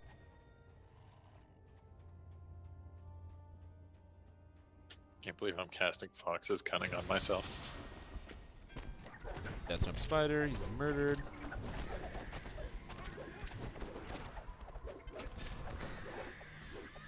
Okay, so this is not bad. Oh yeah, traps. You can do traps, right? Potentially. Yeah, because there's a lot of those spell ward traps here. Oh yeah, and I can activate some of them too, because I'm not a squishy mortal. Right. Not immortal. Use that immortality, man. Oh, I love that my shield charge just stuns guys. That's so cool.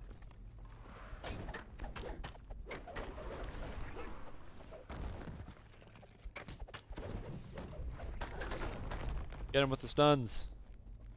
Earth elementals ain't got nothing. I really feel like it's more than 5% chance to stun, but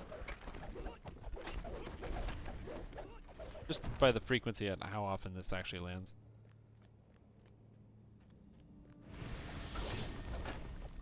Like, look at this guy, he's stunned. Why is he stunned? What mother of Lynch, son?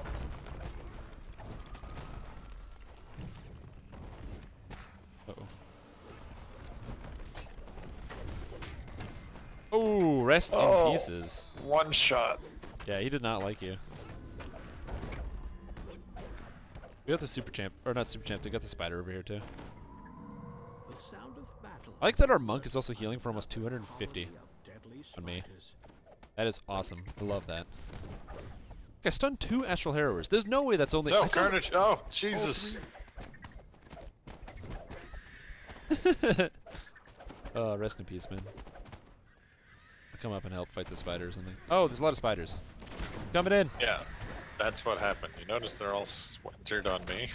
Yeah. It's something with that really juicy health bar that you got going on.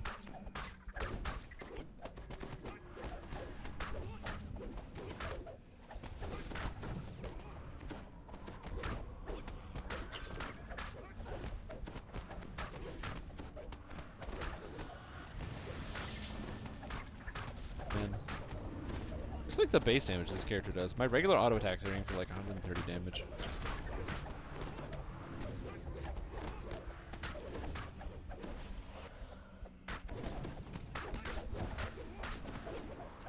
Goodbye. Oh, we got a treasure chest. Yeah, there's definitely some issues with some of the fogs in the game. If you look at some of the fogs, like the Shadowfell fogs, sometimes they won't go away. Like in What Goes Up, sometimes that can actually persist, and you have to log out and log in. It also keeps making that screaming sound the whole time, which is really annoying. Potentially distressing, but largely just annoying. Whoa, what happened to me? Hello, I'm all the way over here now. You spiders! Ah! Get out. Die. Again. Oh, that's right. These are all basic spider.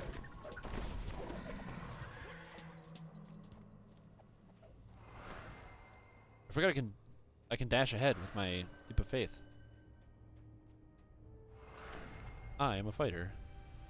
First run. There's just something silly about the leap of faith.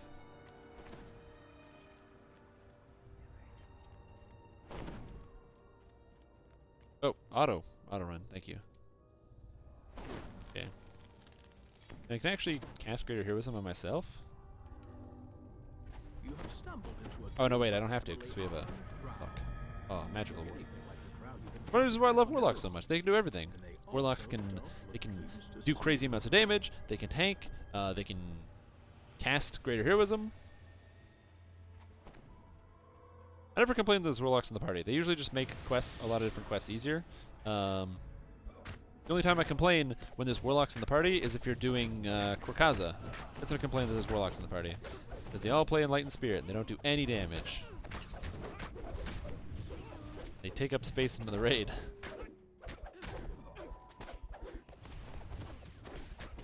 Because you think warlocks do way too much damage? In many quests and many aspects of content they do, but I dare you to go do Korkaza with like 6 warlocks in your party. Oh man, unless you like just watching the game not do anything for a couple hours. The heck is Korkaza? Korkaza is the final boss of the new raid, Riding the Storm Out, and on normal difficulty has 6 million health. Okay. Warlocks on Enlightened Spirit do not nearly as much damage. They have a decent burst, but their actual sustained is not even close. And the more Enlightened Spirit Warlocks you have, it can take you, God, upwards of like 10 minutes to kill the beast. Different phases. Strimtom, you have returned. Welcome back, that project. I'm not going over there because I'm gonna die. Again, this is also an important fact. This is not me saying again that warlocks are bad. This is saying that in certain contexts, certain types of warlocks, especially specifically Enlightened Spirit warlocks, are not always the best choice. If the scouts are right, Great is like you have one as a tank with like 3,000 life or something. Really cool. You don't need all of them to do patrol that you though. saw before is taking a break Okay. on the other side of Jump the across ravine this. ahead. Whee! There's another trap here, but this one is one for this that hits everybody, not just the squishy mortals. This is a fire trap. I fell. You fell? Okay, we'll have to go. We'll have to walk all together then. You're about to get mauled. I will live. No, I won't. No, you will not. I got earth grabbed. Okay, I stunned like 4 of them. Should have tried for the whole monster.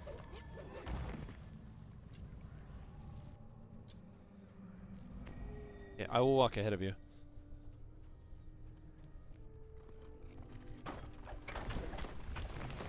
Are there fire traps down here? Oh yeah. I'll warn you when they're coming up. A Soul Eater Tainted Necro is nice with 2 Finger of Death. Oh yeah, trust me. A Soul Eater Tainted Scholar is extremely high damage per second. What's the current #1 DPS class? Complicated answer. Above, Complicated a answer. strange So there's a creature spell spots word. You got it. Surface dwellers down you. It snaps. It's really hard to say which one is the exact #1 because it's situational, but you're kind of looking at like a more of like a top 5 than an actual #1. But you're looking at Exploit Wolf build. Exploit Wolf build being with the when you play as a ranger. Wow, my Kopesh is breaking. Crap, I gotta repair this. Exploit Wolf build is when you play as a wolf or a druid build. Druid. You have 9 levels of, or is it 9 levels? no, 10 levels of Druid. You pick up 6 levels of Ranger and 4 levels of Fighter.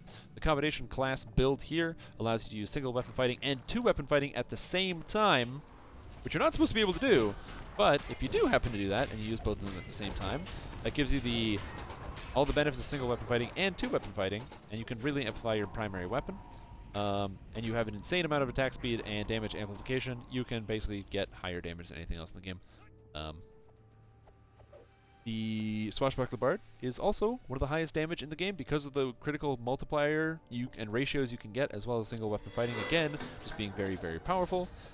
That's a really good build. Highly recommend that build as well. I don't know entirely how it works, but there is a weird exploity tree build, which involves using the primal avatar tree thing here. I'm going to use the word exploity a lot, because that's kind of how a lot of the top DPS numbers come from this game. It's some weird things that probably shouldn't work together, but they just kind of do. So the exploity tree build involves going into primal avatar and using this avatar of nature, which allows you to turn into a tree and deal insanely high amounts of damage. The trick is essentially being able to hit way faster than you're supposed to with an insane amount of attack speed. So from what I understand is that the tree form applies an amount of, there's poison traps all along here, by the way. Tree form applies a reduction in your ability to attack, so you can counteract it with more and more attack speed. I know it has some druid involved, I just don't know exactly. Yeah. And so there's a bunch of stuff you can do. But basically, you could do billions of damage with Avatar Nature. So, that's also up there. If you're looking for like the top, absolute top, that would be your top 4. And if I had to include a ranged in there, a single ranged, you'd be looking at Muncher, or Monk Archer.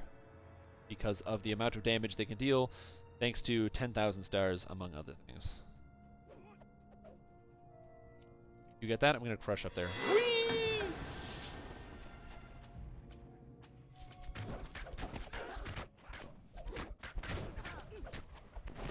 I stunned like everybody. That's it. This is stupid. These Drow fought with military precision unheard of. If you're wondering kind of like details on how to play all of those builds, I'm going to be totally honest, I don't actually have all the details on how to play all those builds. I also don't play all those builds. Like I said, I can explain the wolf build, the swashbuckler build, the tree build, I'm not so much. This might not work. Right? You have to back up. Too close. I might blow it up. You Or I can't blow might up not. spell words. If you blow up a spell word, it actually just goes off.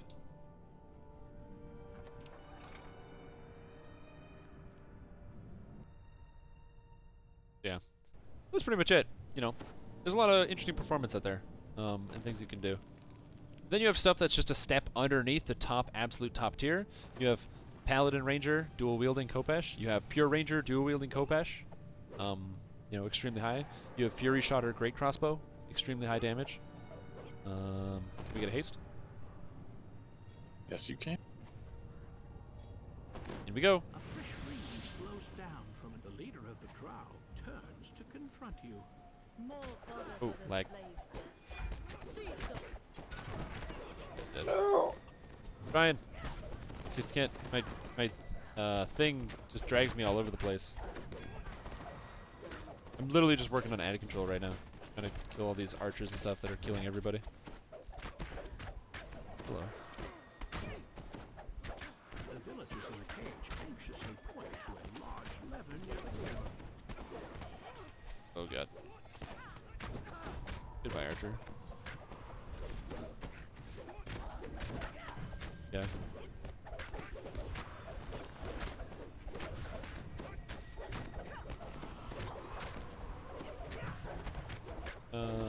Whichever considering a monk archer build on stream. Yeah, I mean, it's an interesting idea.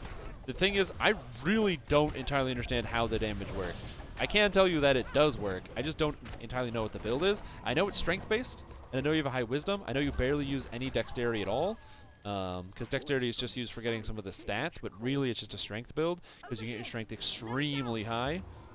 But yeah, that's about it. I don't really know too much about it outside of that. But where did you come from?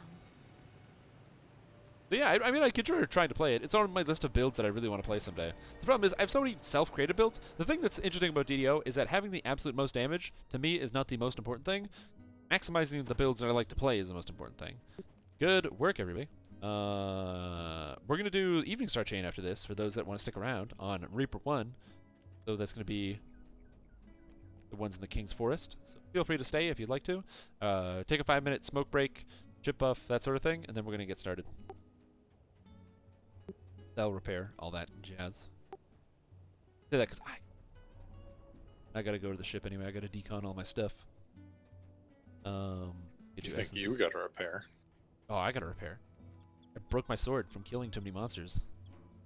But yeah, I've kind of a lot of builds that I really want to play. So for example, this character, I'm gonna get it geared out and capped. I want to get it all the way to the top. I want to give the best damage, or pretty much as much damage as I can. Make this the highest DPS class I can physically do. And then on my current main character that I'm doing like a druid life, after my druid I want to do pure bard war chanter, which I want to try. After that I want to try half orc pure fighter using the new half orc tree, two-handed, because I want to see how good that is. A lot of stuff. Scraps of it. And like, it's not a scratch of damage. Jerk. So I have a couple builds that I already want to do. So I've got like pretty much 3 banked.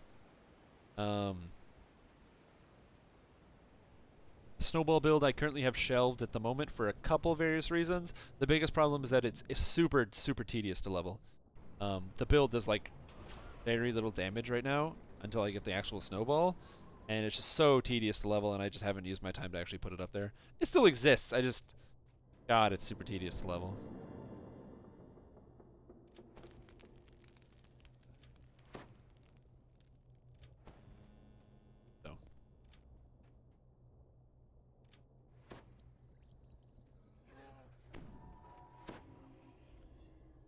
Hello guy, hello this.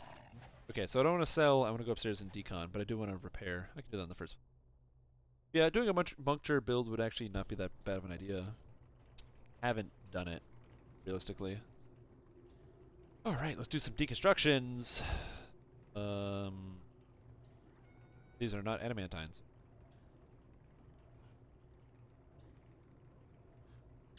There. Go to the Radiance Lore. Solve. Got Kopesh. Go through and decon this stuff. Get my essences. It might seem like it's a waste of time to get the essences, but this is honestly one of the best ways. It gives you almost like 20 to 30 each item. And 20 to 30 stacks up really fast. When you start actually doing it all the time. If you're wondering how you get like 20, 30,000 essences, this is how you do it. If you sell stuff to the vendors, you get gold, which you can then use to buy stuff on the regular auction house, whatever. If you get Caneth essences, you can sell your Caneth essences on the shard auction house, because you better believe there's going to be people that don't really want to have to farm for that stuff and will absolutely buy it. You?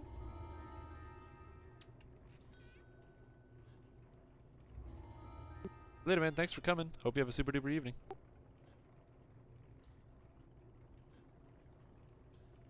102 crafting level thanks to deconstruction. There you go. Hey man, as long as it works, right? I'm almost at crafting level 50 on one of my characters from deconstruction. Yep. The problem is getting all the way up to 200 is or 319, which is the minimum for being able to craft the top tier endgame stuff. It's a very long uphill battle. What if you're deconstructing? If you're just deconstructing, yeah. Even if you're not deconstructing, it's a long battle.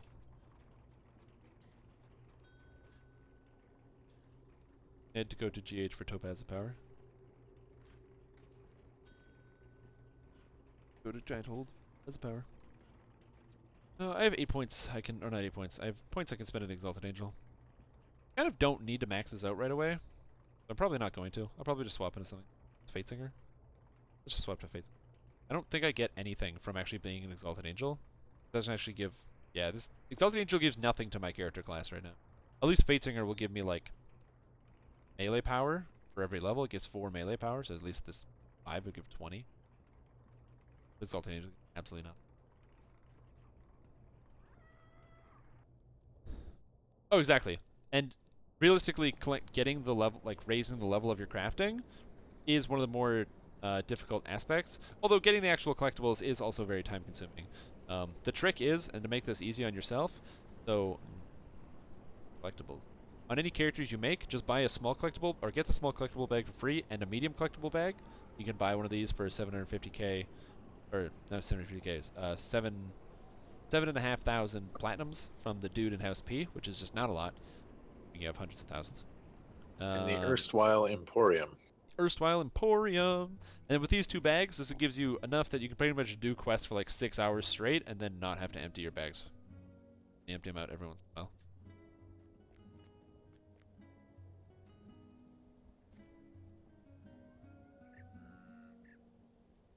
I don't think there's any items I can really use at level 20. Because there's a purple dragon guy here, purple dragon trader, and he has the gauntlets, which are great because it gives 60 healing amp, which are cool. The problem is I can't actually use these because they give strength 7. My gauntlets give strength 8 and an insightful strength 3, which is a little better.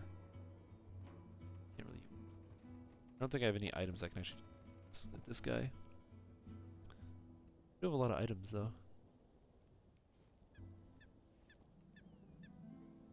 Actually, I should have a lot of level 20 items that are super twinked out. On one of my characters, just laying about. They did make an entire set of level 20 gear for this character. Yeah, I actually should have stuff. There it is. There's reinforced spiritual leather healing amp, which is basically the item I'm using right now, but light armor. Got a scimitar already crafted out. Force bludgeoning, adamantine. Pretty cool. Great tool. It's been really good in here. I'm gonna put up the thing. Okay.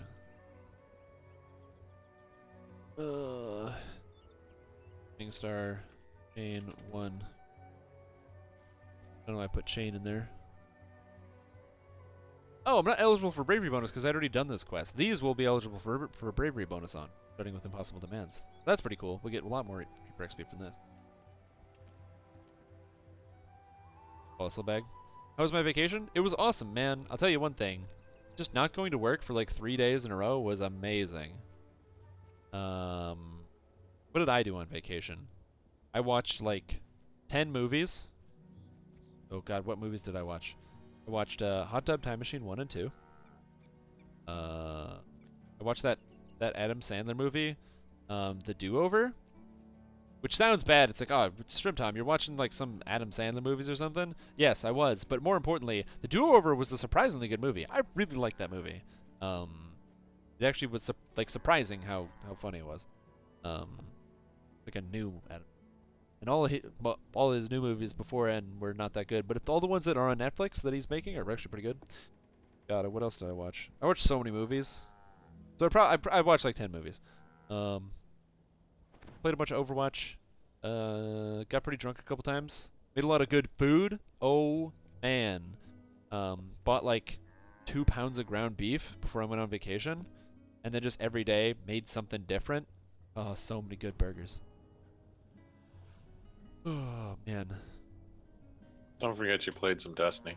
Oh, yeah, and played some Destiny. I beat, they had the featured raid last week was Kurota's End.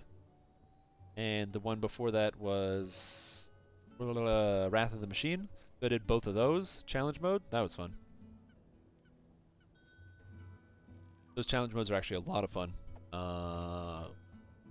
Kurota's is really good. Well, not Crota, because Crota's is easy. Hey, welcome. We're just heading out to the farmhouse now. Crota's End is actually the actual final boss. Crota, his challenge mode is you just can't have.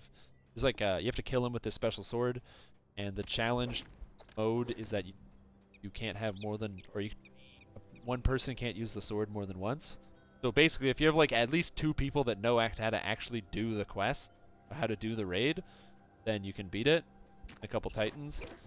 The real fun challenge is, I'm aware that almost none of you understand this, But one of the final bosses, right before you actually... Oh, man! I rolled a 1 on my poison check. Well, good thing I can break free of it. But one of the final bosses is like this wizard thing. It's basically this floating boss guy. And what you have to do is you have to split your team in half and kill basically just a bunch of ads to get to the boss. And then once you get to the boss, you can kill the boss. And the boss is actually really easy to kill. But the challenge mode is that instead of killing the boss, you wait until it starts stinging, which then gives you 30 seconds to kill 4 times the amount of ads, and then which, after killing 4 times the amount of ads, all spread out, spawns a super giant ad with a special sword that you then have to kill, and then run back to the boss and kill it using the sword. So basically, the challenge mode is double the length of the regular fight. It only lasts like a minute in total. But it's super tense and it's really hard. A lot of fun. That's why it's really hard to describe, like, because you think of raids, like you think of like your World of Warcraft stuff like that, and then when you look at a game like Destiny, it's a console game and it's a shooter game. So you're like, man, how could they have a raid in that game? They actually do a really good job of kind of bringing the same type of raid and coordination to the game, to a raid, or to a console game. Do a really good job.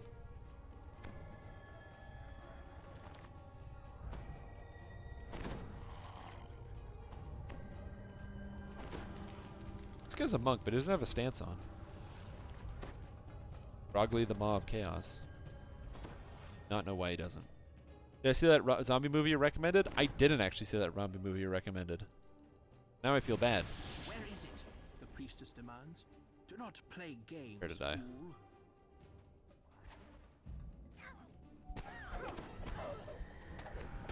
Let's kill Vikala, whatever. And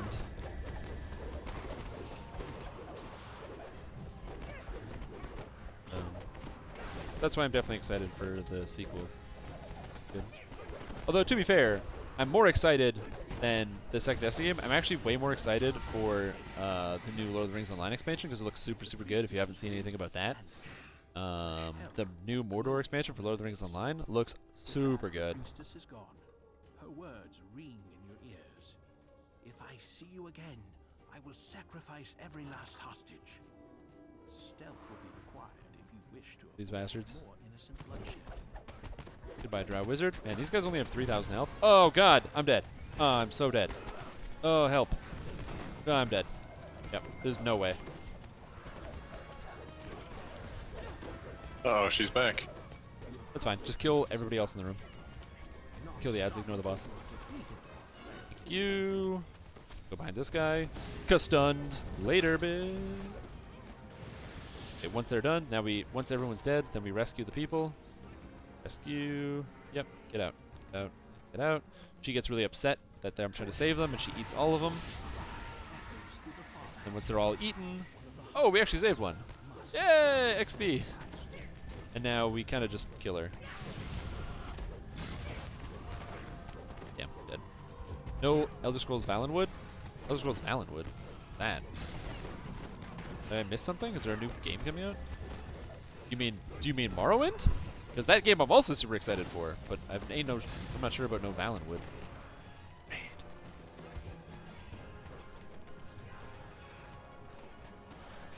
My fear is gonna last for like 20 minutes. My save is plus 18. Ah, remove fear, thank you. Ah, greater command. Must. Get up. If it repeated crowd control.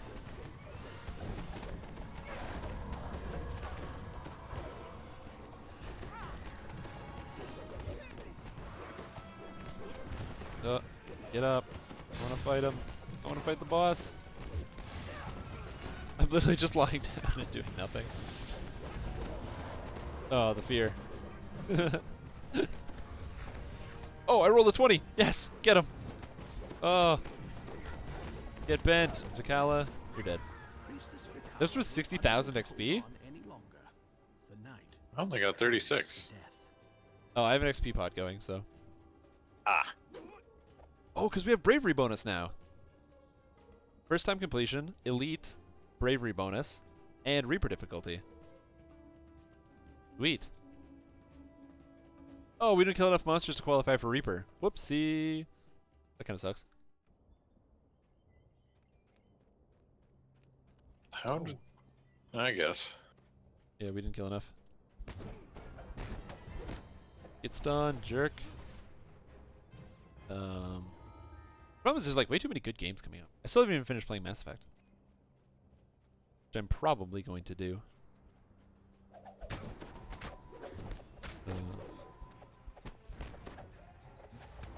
It's one of those things like, man, I wish I could like spend all my time playing video games and not having to go to work and having like a real job. But at the same time, going to work and having a real job is a great distraction from the video games.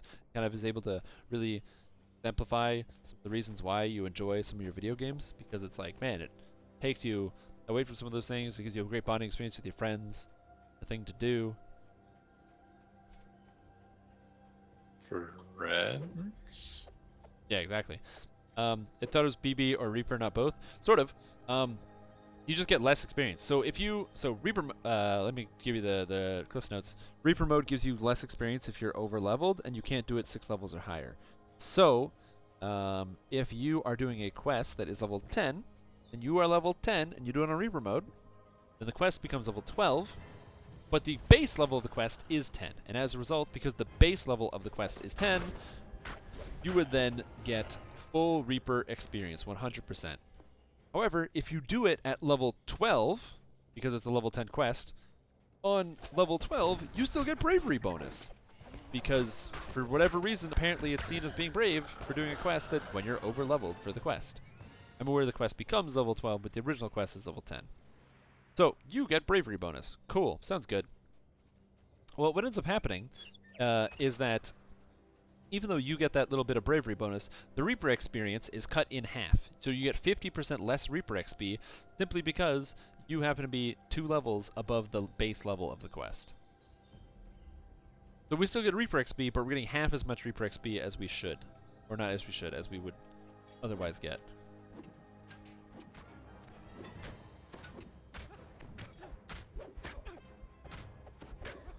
That jerk. My thrown weapon does not do enough damage to kill this guy. I attacked real fast though.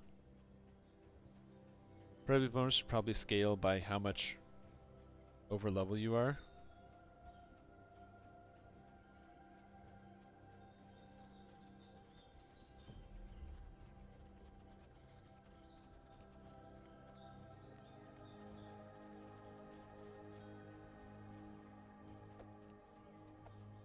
Like, in my personal opinion, and I do not represent the opinions of every single person in the game, I really dislike bravery bonus. Not because of the concept behind it, but because of the implementation. I think the idea of getting a bonus amount of experience for doing a quest at a specific level is awesome. Could you imagine if, you know, there was a bonus for doing quests actually below the level of the quest? You got more XP if you're underleveled, so it gives you a reason to really push yourself. You are being brave. There's the reward of it being challenging, and there's also the reward of it actually being rewarding. That's a cool concept to me. That's something I really like the idea of. However, that's really just not the way that these things tend to work. Oh, defeat any overzealous dryads that appear? What is this? Trapped? Protect the fox from wolf attacks? That's a lot of wolves. Dude, you're murdering these wolves by the hundreds. Oh, fox was a human.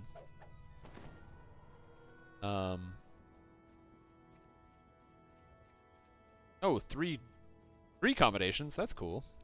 But the current implementation is that if you are up to 2 levels above the level of the quest, you get bonus experience. Again, the issue is not with the bonus experience. I think bonus experience is fine, and the fact that you can get more experience from doing stuff in game is awesome. And finding efficient paths and ways to maximize your experience is something that people are going to do regardless of how much experience you actually give them. People are always going to figure out the most efficient farming methods and paths.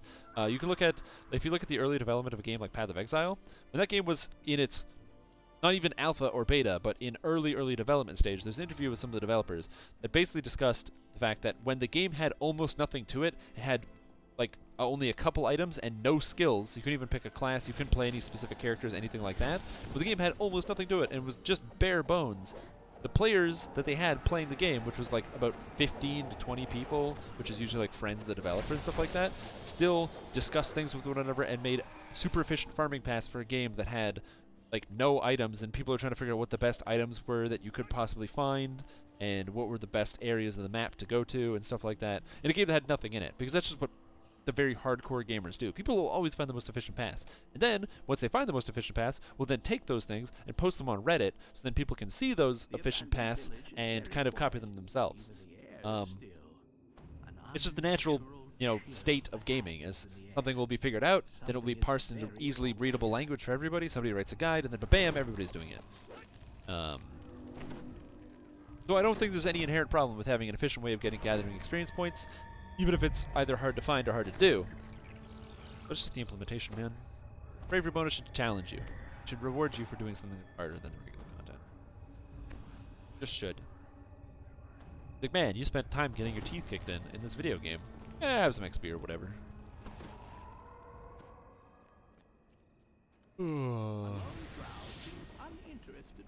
Especially since Reaper mode, like, your reward for doing it really hard is not even good gear, but gear that you will not be able to use for like 5 levels from now. Yeah. I would like to see something like that, like an option to make it so gear does not drop above your level. I think that would be a really good idea. Where that Reaper mode gave something like as opposed to like a higher level, it gave the actual like the little loot bonuses that you can get. Like what do you call it? The like the treasure hunter elixirs and stuff. That's something I would like to see. Sure. Yeah, not even give you better stuff, but give you the chance in the future to possibly get better stuff. Yeah.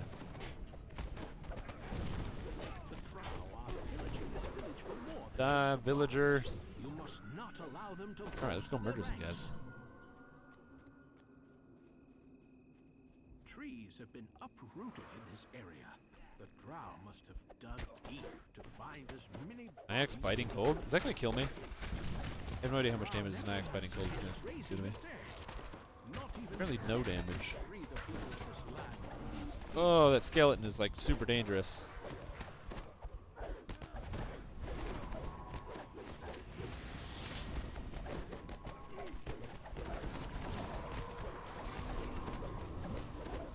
Zombie, skeleton.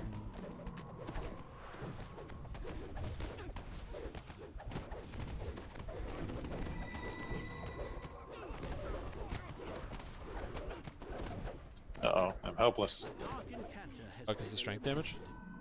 Yeah. Symbol of weakness. That actually does a crazy amount of strength damage. Really difficult to deal with if you're like Thank you. Yeah. Oh yeah, I forgot they added the collectibles in this.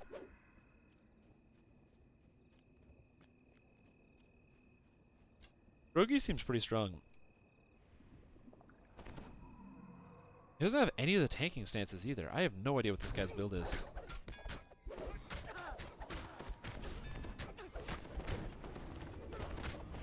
It's the infuriate Strimtom build. Yeah. Well, it's not that. It's just confusing. Like I don't know what the goals of the build are overall. And I guess yes, you could call it the infuriate Strimtom build because that definitely does infuriate me. When I look at it and I'm like, I don't get it. Because he's a monk, but he doesn't have any of the monk stances, and he's a paladin and a fighter, but he doesn't have any of the defensive stances. And he's two-handing, so he obviously can't get the defensive stances. And he's not wearing any armor because he's trying to pretend to be a monk. So what is going on?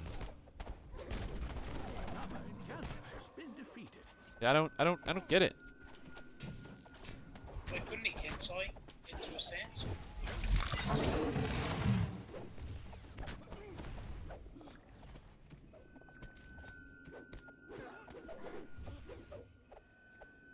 Probably.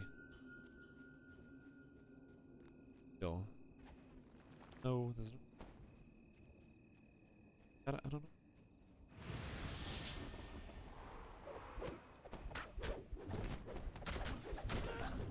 Yes, done. Yeah, I'm gonna kill all these necromancers and stuff. Get this out of the way. I like how you just die every time. I find that incredibly satisfying. It's like the life of a wizard, you know what I mean? Yeah, basically. It's like, are you a wizard at level 1? Congratulations, a kobold throws a rock at you. You die. I mean, it's one of the reasons why I hate playing wizards. That's why on my part I did 3 wizard lives in a row. That way I'd never have to do it again. And then I never did it ever again. And I don't think I will ever play another wizard ever again because it's my least favorite class lead. And I already have a character with completionist, so I don't have any reason to ever play a wizard. The only thing I can think of to play a wizard is if they actually made, if Standing Stone Games actually made Eldritch Knight cool. If Eldritch Knight was actually cool, I would consider playing a wizard. The dead can rest once more. But Eldritch Knight's not cool, so I'm not going to do that. Hey, the Pale Rod. I don't even want this item. But it is level 20. Is it Mythic Reaper? No. Is this Mythic Reaper? No. Is this Mythic? Next is not Unquiet Graves. Lost Thread. Alright, I don't... Hey, Rad, you should have the UMD to free these guys, right? Yeah, I should do. I definitely don't, but I can single target the slavers down. Because I'm single target. You got the strength to break the thingies anyway. Yep. EMD.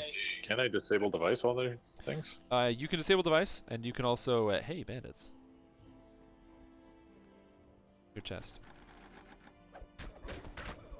I just want to murder these guys. I don't know why. Wait, they're werewolves? And that guy said, oh, what a horrible night to have a curse, like he's out of some kind of Castlevania 2. That's funny. Oh, what a horrible night to have a curse. See, I want to get this character's strength up over like 100 so I can see what my carrying capacity is. Because I would love to see something like 35 million pounds. You can actually get your stats over 100? Yeah, I can get my stats over 100. You can get lots of them. Well, not lots of them. Strength and dex, strength and constitution can get over 100. I don't think you can get over 100 with anything else.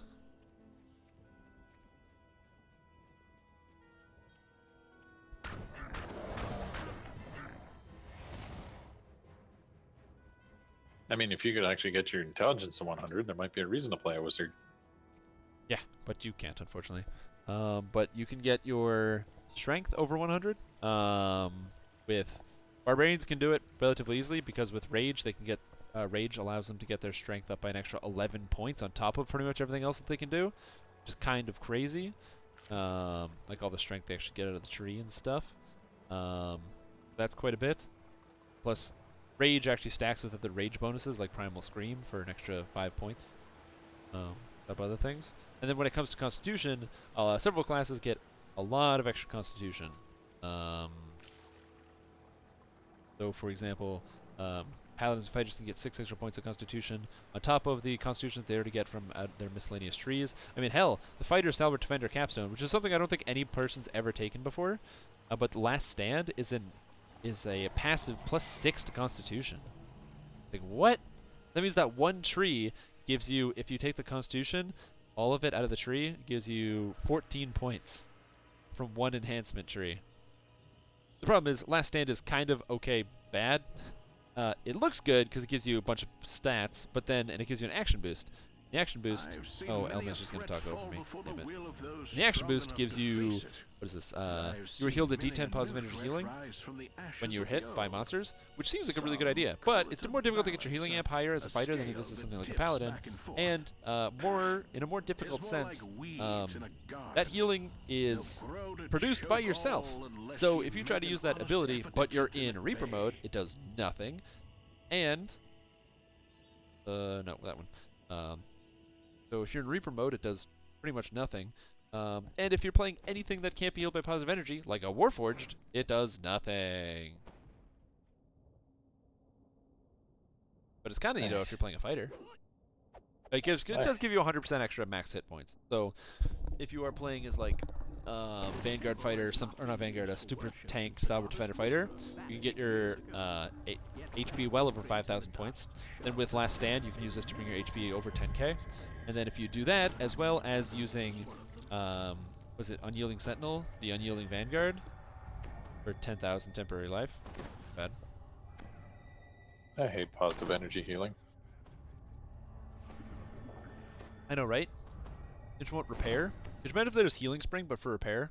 Like a nanobot aura or something that Artificers could get? humans here. Be fantastic. Our slaver controlled That'd be wonderful. A robot healer. slaver hides. They were Oh, Fear Reaper. examining the satchel before you interrupted. Okay, so if you guys want to double save people, You've begun to make a dent you can feel free to, so it just takes us less time. caused. At least this one person will be able to start their Alright, life over go again. now, Rock.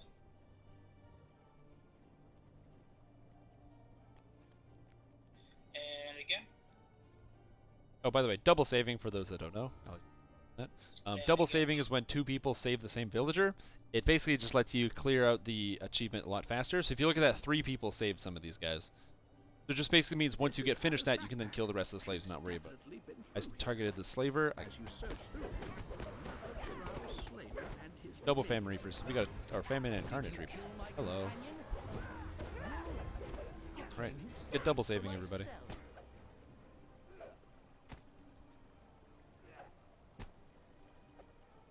Go on the outside, Rock. And now.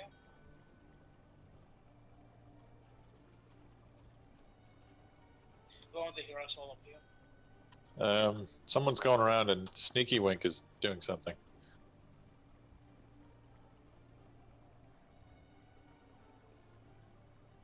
Nanobot or yeah, exactly. That's what I imagine. Like, you have to understand, artificers only have, but they, the idea is that artificers only have 2 trees, right? So I don't see why there shouldn't be like some kind of healing tree, or like some kind of reinforcing tree or something like that. Is that all of them? All saved? Yep. Cool. So I love the idea of Nanobot aura. So it's just like the healing aura, but it does repair. Oh, that'd be sick. Plus, it could potentially be negative to like enemies, so it, like maybe it debuffs or deals damage to enemies. House Slaver dead. There's another one somewhere.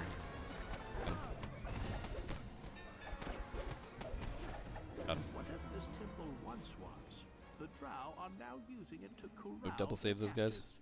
People taken Double from the save. The holding pins in this room look like recent Drow. So like the Nanobot aura would heal repair all your Warforged guys, but then it would also damage all of the enemies or debuff them in some way. Next class you like to see buffed? If it was up to me, ooh, jeez. The problem is, so with Reaper mode, it's really brought a resurgence to all of the healing classes. Clerics, Druids, and Favorite Souls are more popular than they've ever been, and this is awesome. I would kind of like to see some revamps coming to some of those classes, but a little bit more so than some of those classes. A class I would really like to see some more done with is probably, oh god. The problem is every class is kind of really, really good right now. I can't really think of any underperforming classes. There's even stuff like Wizards underperforming in certain categories, like DPS, but when straight like crowd control and stuff, it's a no contest. Wizards are the best at crowd control. You know, Bards are super duper strong. Rangers are super strong. Paladins are super strong. Fighters are super strong. Pretty much every class is really good. So it's really hard to say what I would love to see buffed. I kind of just rather see more options. I'd like to see them filling out the enhancement trees. If you want to double save these guys, you guys can finish off right here. Guy just runs to me.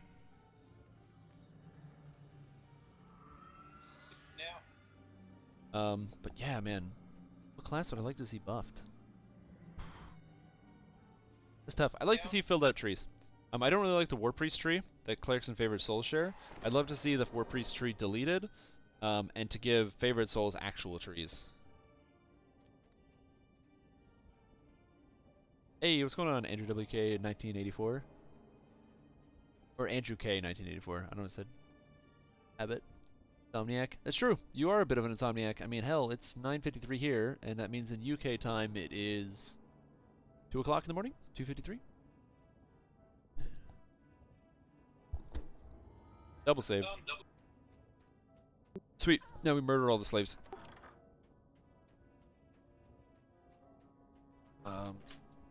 Yeah, so it's really difficult to say exactly what I would... Oh, there's so many traps here. I can't handle the traps.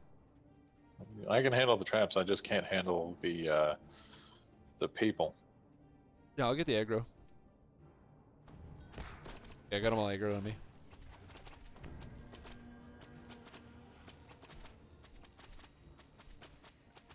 Pushed a bunch of dragons live stream. Can't complain. It's true. Oh my god! What an idea.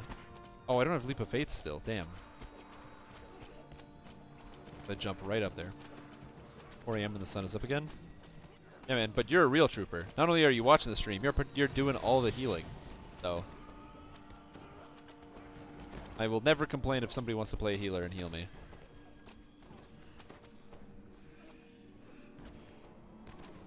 And Grogley has a lot of life. Druid melee isn't great, and I think they could have added another cool tree. Druid actually probably... No, what? Actually, I disagree with what I just said. Druid is the best. Or not the best. The one I would like to see revamped the most. I think animal forms need a do-over because they don't work properly at all. Like, they just don't work. Case in point, most of the exploit builds usually involve druid animal forms. Yeah, 2 of the top DPS builds, which also involve exploits, also involve the druid class. So, yeah, druid needs some work. Okay, let's save this guy real quick. Ugh. There we go, saved. No. Save him. So, druid could probably use a new tree, but more importantly, the druid caster tree is total garbage. And even more than the druid caster tree being total garbage.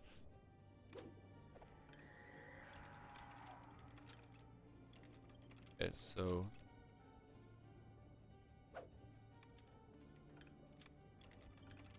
I think I got us through. Yeah, we're good. We can't get out this way, but if you stand in the door, you can like glitch through it.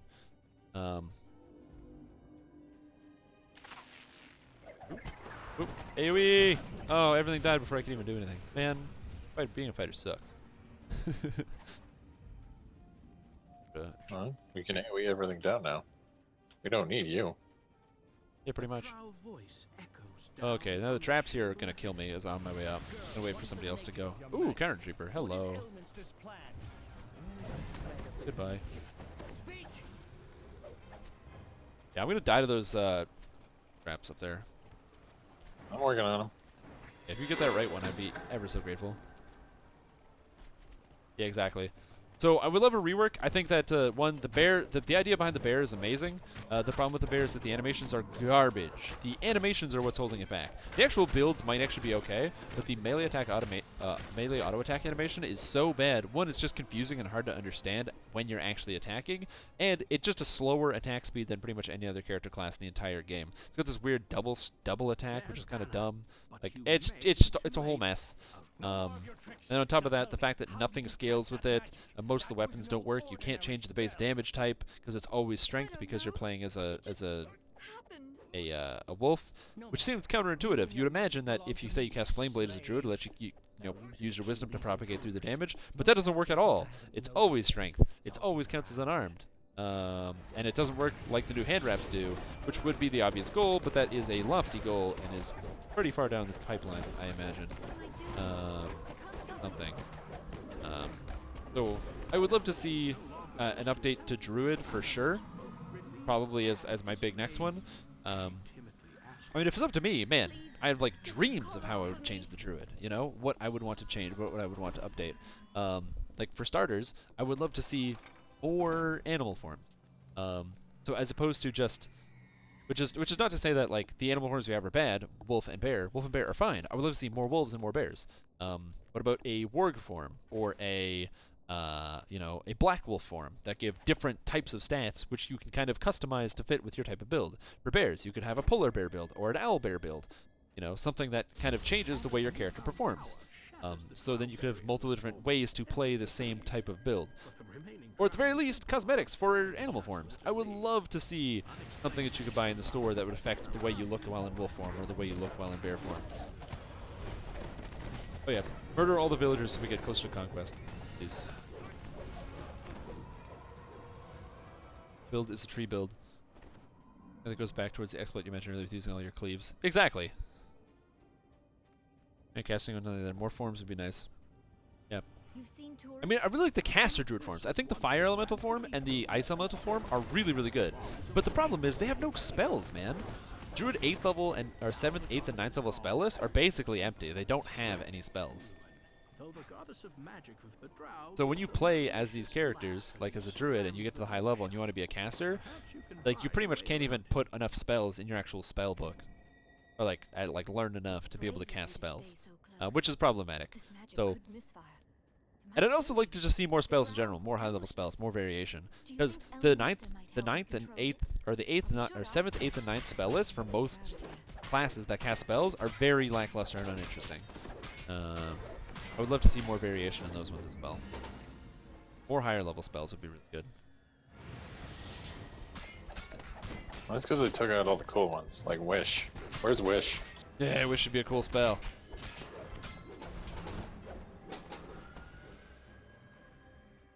Yeah. Oh man, more animal forms in DDO druids. Oh, did you find a secret door? More animal forms in pen and paper druids. There's a lot of traps here, by the way. I see that.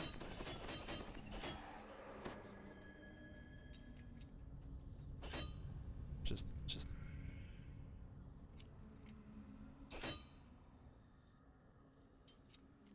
Get.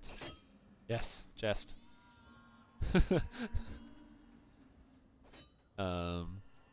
There's definitely a lot lacking in druids. Also, the fact that as an animal companion, you only get a wolf. Man, could you imagine if you could pick your animal companion? Ooh, that'd be slick. If it were here, they'd have found it and left. Again, I don't dislike the wolf, but also Warforged druids. Why no mechanical form? Man, I would love to be turned into an Iron Defender as opposed to a wolf because I'm playing a Warforged druid. That would be rad as hell. But that's, again, probably something that's either pretty far down the pipeline or not in the works, I imagine. Because I think that would be a great idea, but I don't know how many people actually think that that would be a great idea. Or how difficult it would be to code. Yeah, that too. Because you have to have an entire new model and animations and all that. The animal form. Not going to pretend wouldn't take a lot of work. But that'd be pretty cool.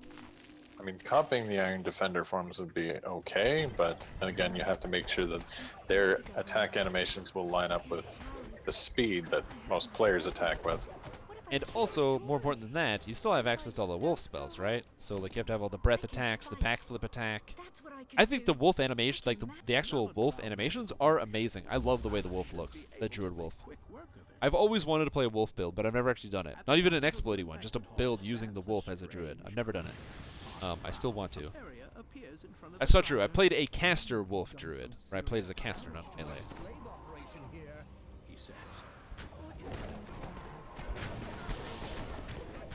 Oh, that was a clutch heal. That saved my life.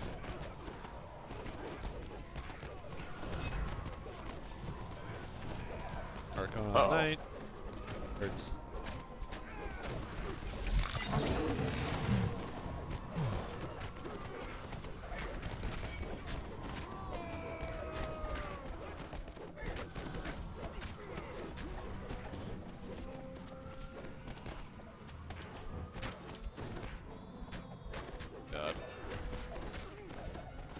those are some changes that I would like to see. So I think, yeah, Druid would probably be my number one.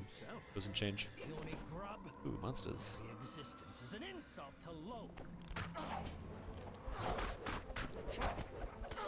Okay, I'll fight this guy.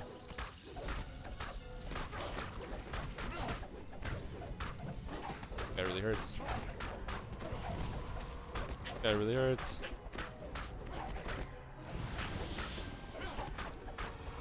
I crit him pretty bad though, but definitely hits me pretty hard.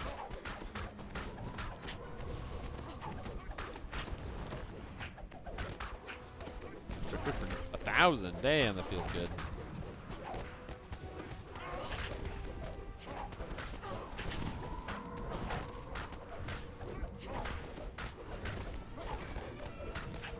Do we have anything that applies vulnerability right now? No, we don't. Yeah. So I can't wait till I get my vacuum weapon. I can actually just apply vulnerability whenever I feel like it.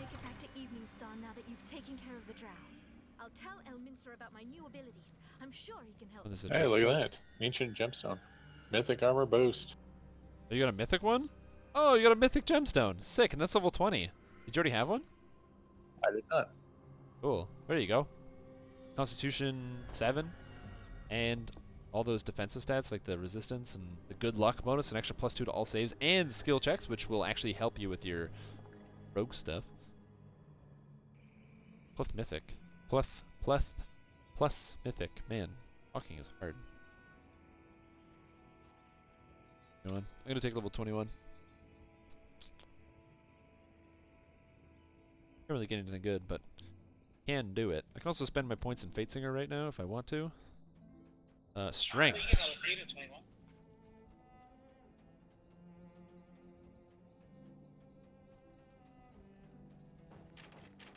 I am 10,000 points away from 21.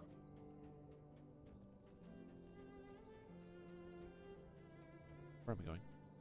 Are you 10,000 points from 21? That's 783. Yeah.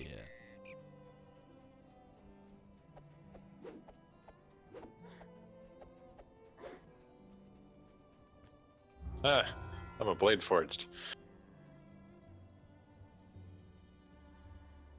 I'm gonna take overwhelming critical for that extra +1 critical multiplier into 19 or 20. The feat's just good. Feat's just really good. Bam. 21.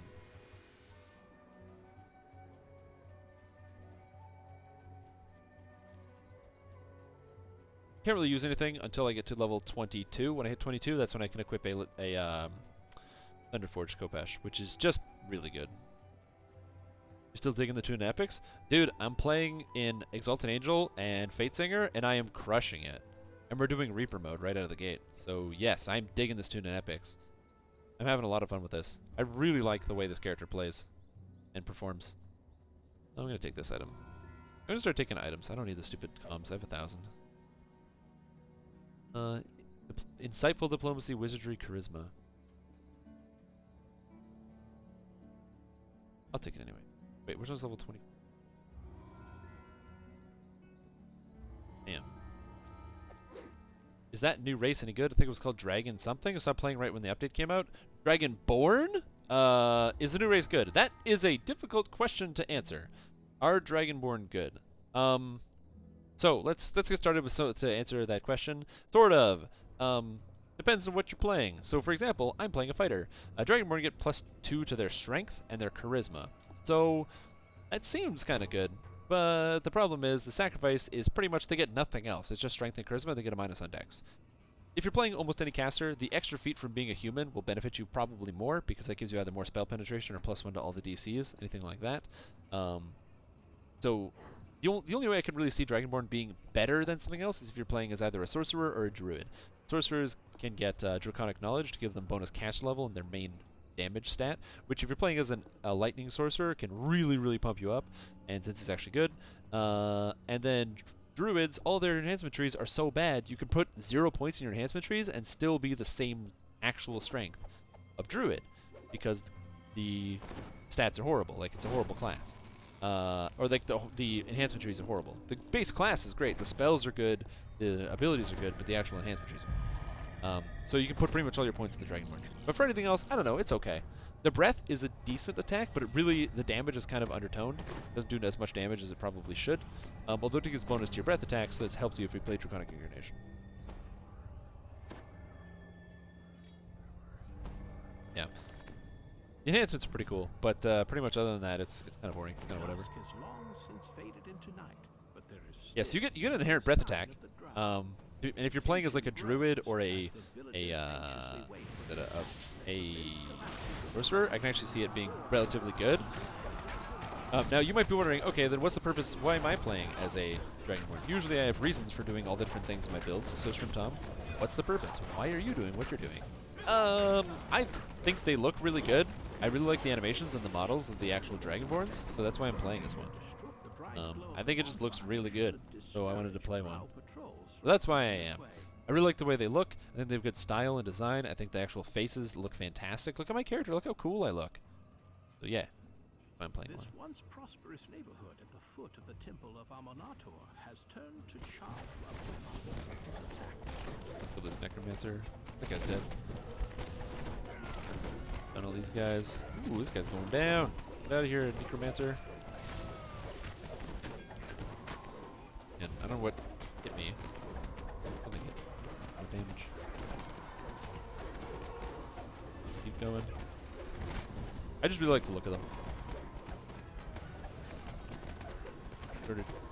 Oh, well, the nice thing is they actually have oh, Nilsum's dead. Oh, okay. I'm getting Nilsum. There's a Soul of Ice. What? Necromancer around here somewhere. Got him.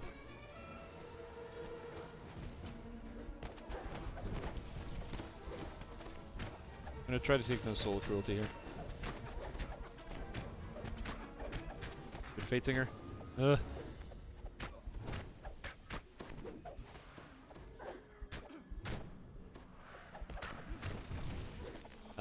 But yeah, so if thanks to the new racial reincarnation, which you can do, you can pretty much play whatever class you want now and get the benefits of being able to still keep doing past lives, which is one of the things I really like. I really like racial reincarnation. Some people are like, man, it's stupid power creep, or it makes there's too much stuff to do and blah blah blah. But the cool thing about racial reincarnation is I really like playing Paladin, and I like Vanguard Paladin, I like Two-Hand Paladin, I like Tank Paladin, I like Paladin. Paladin's just a great class. The problem is if you try to play Paladin, and you already have 3 Paladin lives, playing more Paladin is stupid and dumb. But now, thanks to racial reincarnation, I can play Paladin. And I don't feel bad at all about playing Paladin, because I can just enjoy my Paladin. I can do racial reincarnation. I don't feel bad like, oh, I already have completionist. Doesn't matter. I just play Paladin, because it's a cool class. It's not stupid, it's inefficient. Yeah, exactly. It's just inefficient. Correct.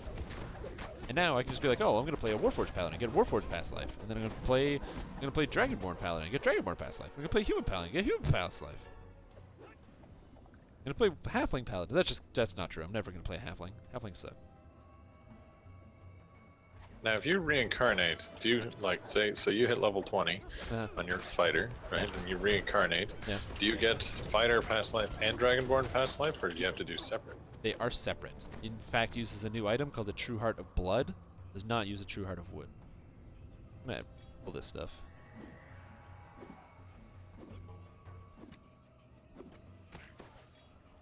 That beast mark that I don't want to deal with. Reapers. Backing up. Going for the beast mark. Got him with a stun. Oh no, I did not. He got away. I thought I did. Dodging everything. He's a beast. Going for the drow first. Okay. Heads are down. I got him with a stun. Gotta run out the stun. Be able to get her inside the stun. So I like if you go level 1 to 30, right? Because then you get your epic past life when you go back down to 20, and then you get your regular past life when you true reincarnate. Yeah. The problem I have with that, or not problem I have with that, but the thing with that is you have to go all the way to 30, and I don't really like epics that much. I like being at level 30, but the actual process of getting there can be tedious at times. It's mostly because I just get reincarnation anxiety. Like when I get to level 28 or 29, I get so excited, and I'm just like, man, I just want to be level 30 now, or I want to be like when I'm level 19, I just want to be level 20. Like I don't want to play, I want to be that level. Yeah, but if you let's pretend you're not hoarding your tokens of the 12. Yeah, it's true. You have to do epics in order to get them. Oh right, I should go disable those. Straps? Fighting people. Yeah. Okay. Hey, Zyra done Robar. Whoa. There's also Reaper mode, which if you haven't been playing is quite a lot of fun. I really like Reaper mode. Which, by the way, I don't know if you guys noticed, I actually snuck this under Reaper too. Oh, I saw. I mean, I only got vaporized slightly faster this time. Drow smoke goggles. Mythic Drow smoke goggles. Fine. What do they do? Drow smoke goggles give Seeker 6, mine are Seeker 7, but this gives Manslayer and Blindness immunity and Mythic boost to melee power. I'm gonna take these and put them on. I lose 1 point of Seeker, but I gain more melee power, and I get Manslayer. Sweet.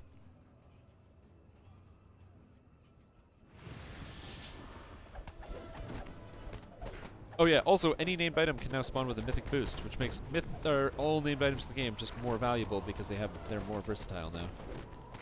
Cool concept.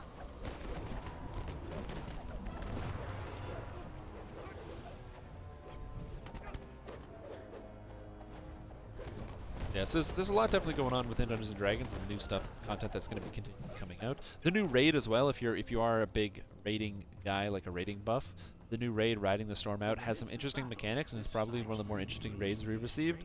It's not quite as interesting as the Temple of the Deathworm. That raid is probably still the most interestingly and well-designed raid in the game, but it's getting there. And what happened to you? I fell on a trap.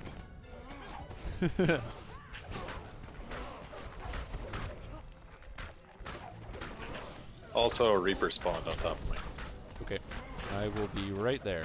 By that, I mean, Terellin's dead, so that's a really bad thing. He's really strong. I'm just killing people. It's a So plague Reaper coming your way, by the way. Okay. If you just turned into the stream and you're like, man, Strimtom, your tank build's not really very tanky. Not a tank build. This is a Vanguard build. I kill people with my weapon.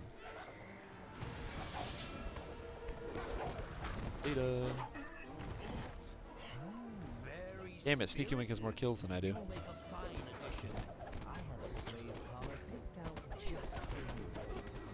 Playing some games, not Turbine. It feels weird. It is kind of weird. It is a bit of a different change just because I will probably say Turbine for a really long time and continue to slip that up. But they definitely are a different company and they do operate differently. And I have high hopes for some of the changes that are coming out in the future. There's going to be an expansion coming later that is going to detail or go through Ravenloft, which is pretty cool. The Ravenloft expansion looks really, really exciting. And the recent balance changes and changes to the game have been just really positive and good. Reaper mode has been really good, a change with Standing Stone Games. Dragonborn are really cool, a change again with Standing Stone Games. Obviously, some of these things were in the work before the company transitioned, but it's the core members of the staff. If they can keep the ball rolling like this, I'm very hyped for the future of DDO. It's sort of straightforward. It's a multiple phase thing, so it involves Simon Says puzzles. If you don't know what a Simon puzzle is, just Google search Simon Says, like little games, and you'll immediately understand what I'm talking about.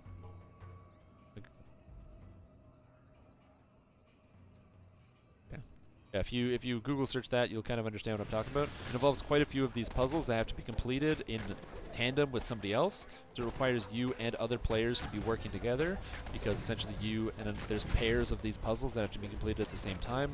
But they also have time limits and they're little memory challenges, which may not sound that interesting. But then at the same time, you're dealing with aerial mechanics, essentially a lightning storm mechanic that causes you to take damage over time that increases as you take damage. So basically lightning strikes and hits you. Every time the lightning strikes and hits you, it increases the damage you take from lightning, both by reducing your lightning resistance and also reducing your actual magical resistance rating, the stat.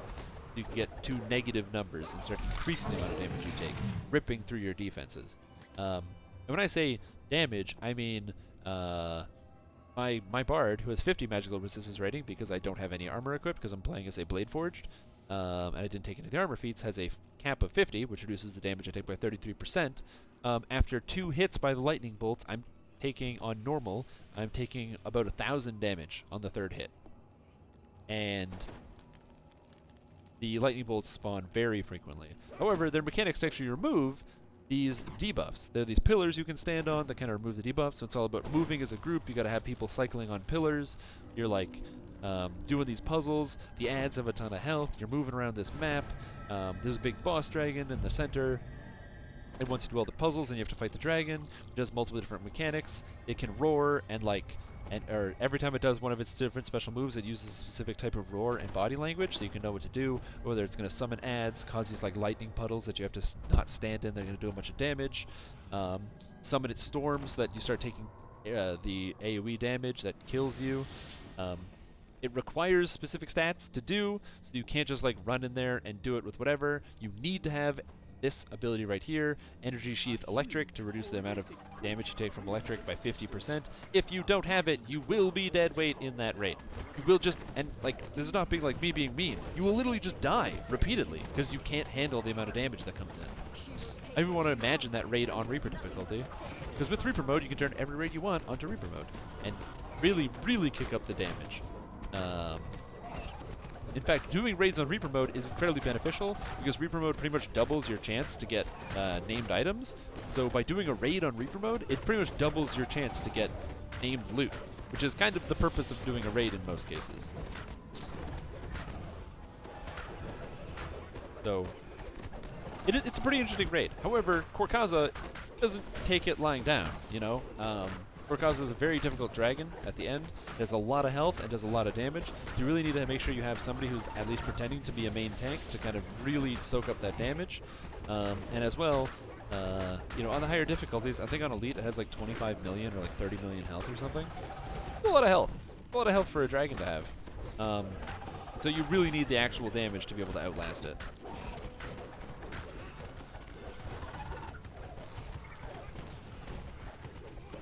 Also, you might have missed. Actually, I don't know. What came out first, Dragonborn or the Champ revamp? Did that come out at the same time? Champ revamp first. Yeah, Champ revamp first. Because the Champ revamp's really good.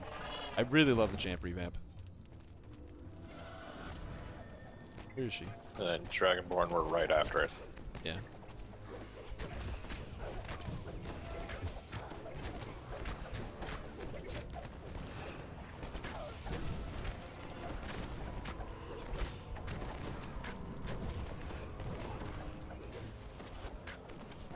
And power surge down. Put it.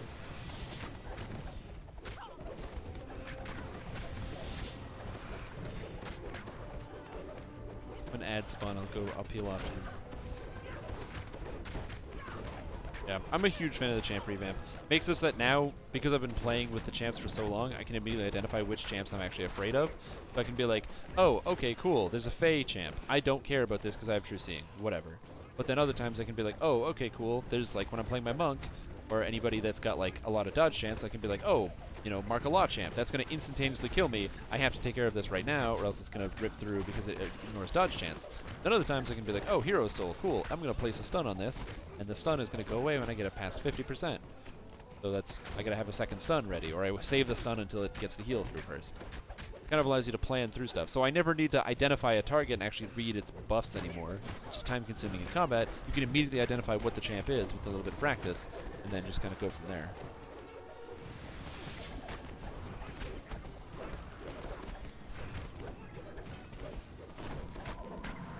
To me, is a very positive thing.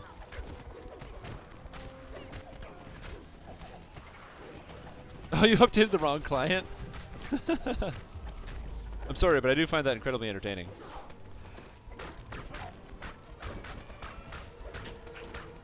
And the nice thing about DDO is it's just still there, man. Even if you're behind by like maybe you know, a chunk of an expansion or something like that. Another thing that's nice about it is you can always just, I mean, it's free to play, you just log back in and try again. Unless you happen to be like me and you pretty much don't buy any of the quest. I don't buy any quest packs because I'm always VIP when I play the game. So like, if I ever stop being VIP, that will be a problem. But that day is not today, so I don't really care.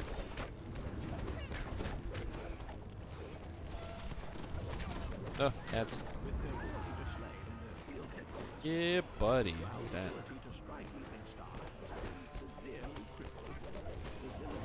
That's one of the reasons why I like Repromote so much. Is it's much less of a Zerg bash and more of a like, you got to think about what you're doing. Although, admittedly, I know I'm talking to the screen a lot and reading chat while I'm actually fighting stuff, but that's just a multitasking skill, I guess. Raupi Wafwi. Actually, wait, is this good? Go sneak attack 5. 8 damage on sneak attacks. Free. Yeah, we can go down the well. I'm done with that. And that'll be the last quest of the night. Be the well. So we're gonna do whatever it's called. Poison, don't drink the water. It's 11 years of experience. It's true. I've been playing DDO since like a month before Asheron's Call 2 shut down the first time. Lest we forget. Rest in peace, Asheron's Call 2.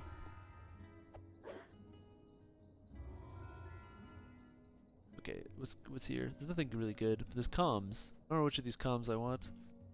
They're all pretty good. I'm gonna take Druid comms. Druid's pretty good.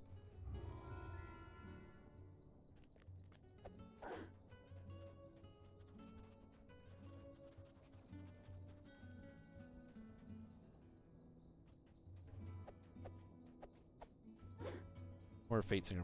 I spend. I can buy stuff. Fascinate and Dirge does something. Adds to Inspire Courage. Well, I'm not using. Form, Bluff, and Haggle. This gives Fortitude and Reflex saves. Good.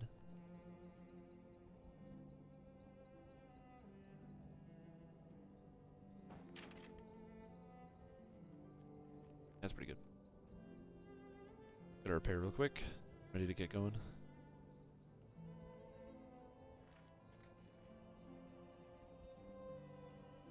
And when the desert first came out? Yeah. I played the game in the beta a long time ago. It's one of the reasons why I'm really happy for Reaper mode, is because what it did is it made the game feel like when it first came out again, with the actual difficulty. And this is important. Feel like it. It did not bring it back. If somebody said to me, hey, I'm starting up a vanilla DDO server, we're going to start it all the way back at the beginning, you know, it'll be just like it was in vanilla, and when the game first came out, and you'll be able to play it. Would you like to play it? And my answer would be, probably for like an hour to reminisce about some of the old taverns and stuff, and then I would not play it. Because the new updates are awesome. Like, the new stats and the new abilities things, the new enhancement trees, the way you can branch out and build your characters, the new classes, the new features. Yeah, I like those way more than the older difficulty level. Now I have Reaper mode, which I can just turn up.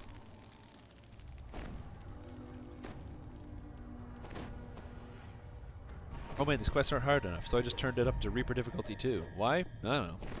I feel like it. I'm allowed to do that. I can do whatever I want. Ah, freedom of movement, thank you. After a surprisingly long climb down the well, you find yourself in a cavernous... Like, after a surprisingly long climb down the well. You can see that the well water is fed by a fetid underground stream. Oh, Super Champ Mudman. Oh god, that hurt. I think that instant heal got me. Super Champ Mudman. There's also, for the record, this is something I'm trying to do. I'm trying to make sure that this type of description follows. Champs with the red names and the big jewels in their crown, which are the tier 3 champions. I just call them Super Champs for short, because it's short and it's easy to remember. They can just go, oh, Super Champ, whatever, and then everyone knows to identify that specific champion in the crowd. As opposed to saying like tier 3 or something. It just doesn't sound as good, but then it's like Super Champ. It's like regular champ, but it's super. On your main server, which is pretty awesome. Yeah. Strimtom plays on Arganesson. I used to play on Galanda, but I swapped for several reasons. The people of Galanda and the server Galanda is still great, so don't get any ideas that they're not great people. But for many reasons, I swapped over to this server. Murdered! I'm being murdered! Oh, poisons. Oh! Thank you. Holy crap. Oh my god, these wanties hit really hard. They have poisons and cuts. I'm taking damage from. Squishy mortal. Damn. Do you have cure poison pots? I figured we'll just walk up the whole day. We'll just do it. Oh yeah, I forgot about the size of the monsters.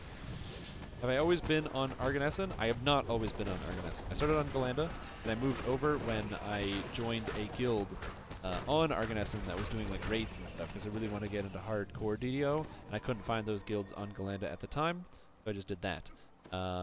Where did I actually meet those people to join that guild? Like, how do you just suddenly transfer server? Well, the place that I actually met all those people, and a place I highly recommend you go if you really like DDO, is this place right here.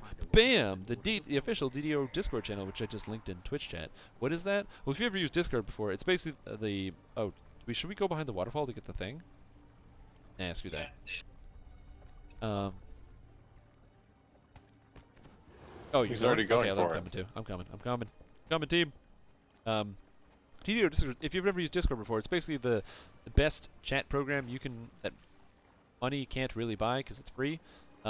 It's absolutely fantastic. It's super lightweight on your operating system and computer. It's both text and voice chat, and it's basically a perfect substitute for anything like Ventrilo or what have you that you happen to have, Vent and Mumble and all that stuff. Instead, you can just skip all those steps and just go right to a program that's super easy to work with. It works in a browser. It also has a standalone client. Works as an incredibly intuitive and easy to use phone app. Highly recommend it. Anyway, DDO Discord server is where I met many people, including those which I currently play with today, because there was just like a build channel where people were talking about builds, and after talking about builds with enough people, it was like, oh man, you know builds? I know builds. And then we all talked and hung out, and we became best of friends. As well, if you would like to do more than just use Discord for that. I also happen to have my own Discord channel, the official Strimtom Discord channel. That's right, you want more Strimtom? You can join this one. It's where we have the channel for the official stream.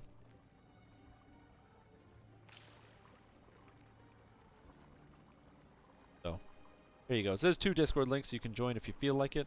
It's the easiest way to access me, either one. I am actually a moderator on the official, well, not the official, I call it the official, unofficial DDO Discord server. I forgot, on the Discord server for Dungeons & Dragons Online, which is the top link there, Standing Stone Games are actually on that server. So most of the members are on there, and if you ask them questions like, hey, about this or something like that, or they'll usually pop into chat and drop cool secrets and stuff. So they'll be like, man, I'm working on this cool new dungeon today, and they'll drop like a hint about it, things like that, and you can pay attention to when there's new events and other stuff coming in. Oh god, something's happening to my computer. It's all tabbing me out of game. Why? I'm dying here. The alt tabs.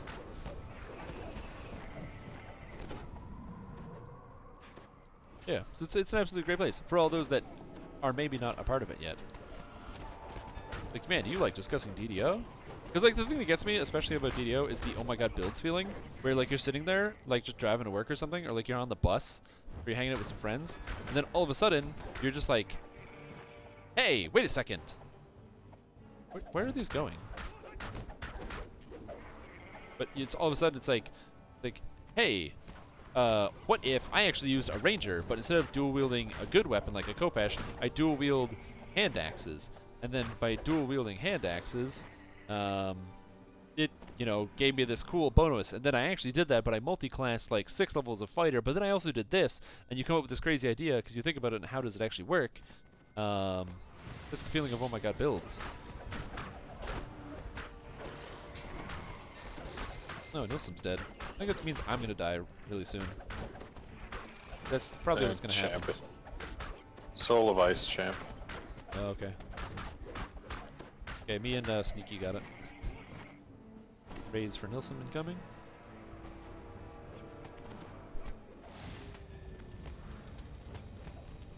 And he can do reels. I gotta kill this guy.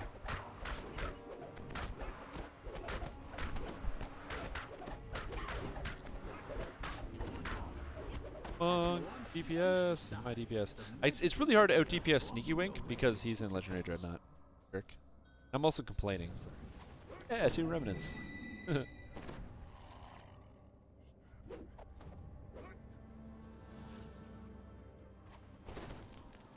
yeah.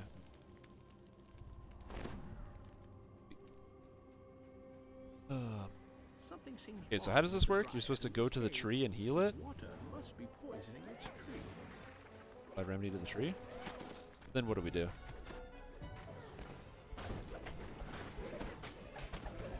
No, you're killing the tree. Oh, we don't attack the vine horrors? No, yeah, we can't hurt the dryad now. We have to attack the vine horrors though, because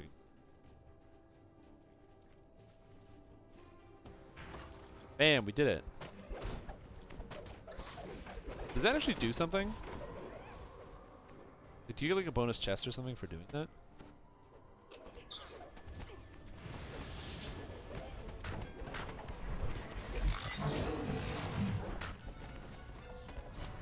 Come on, you want T-Abomination. Come get me, jerk.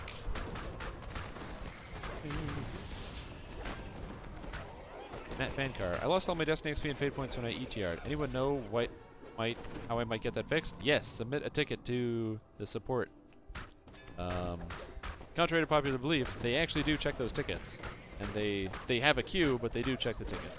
So I do recommend that the first thing is just submit a help ticket. I can't guarantee an actual time when you get that back to it, but I can tell you that that the customer service team does work at their best to get all those tickets sorted out. I personally have never had an issue with losing my Destiny XP or any XP when reincarnating. I've heard people have lost all other XP, they've lost their tomes, that sort of thing. The first thing you shouldn't do is, if you notice that you have a bug or something major like that, is kind of submit your ticket as soon as possible. The reason is, for example, say you realize you didn't have tomes when you reincarnated. And oftentimes, sometimes, like if you reincarnate and you don't have your tomes, log out and log back in. Usually that will actually give you your tomes back because it's either a display error or just something isn't loading properly on the server. And by logging out and logging back in, it actually makes your tomes apply properly. It sounds absolutely silly, like, oh, you just got to turn it off and turn it off again. But a lot of people don't do that. They'll just like start leveling without their tomes being there. And then when they realize it's already too late, they'll get to level 20 without their tomes being applied. And then they're kind of screwed. So if you reincarnate it, I recommend logging out, logging back in to see if that will fix the issue. If that doesn't, submit a ticket. Make sure you get yourself in the queue and people know about it. Then, I don't know.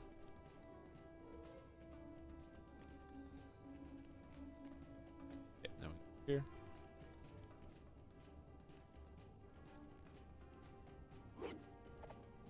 Only problem I have with Reaper mode is it's been 5 minutes and the quest isn't over. Yeah, that's definitely true. It's not exactly a problem. But I like doing the quests. I'm free to play and can't submit an in-game ticket? Oh shit, you can't submit tickets as free to play? That seems counterintuitive. Really? I didn't know that. Man, that sucks. I'm sorry, dude. I don't know what to tell you. Do you stop being free to play if you spend any money?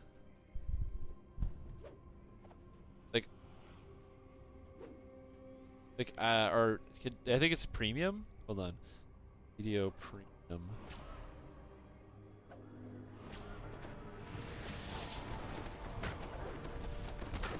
Let me just Google search this. I might be able to help you real quick. I'm just such a nice guy. Oh god, everything hurts. These Abguanti abominations really hurt right now. Okay, premium account. Premium accounts. Purchasing at least, any of the following counts. Purchasing at least 1 month. Purchasing in the DDO store. Purchasing DDO points or purchasing a DDO card.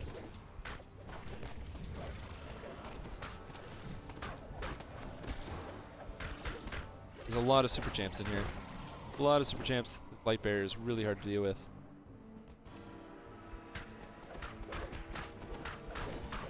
No. Oh my god. Oh shit. Oh my god, we're up. I'm trying to kill this light bearer. He's dead, he's dead, he's dead. Oh shit.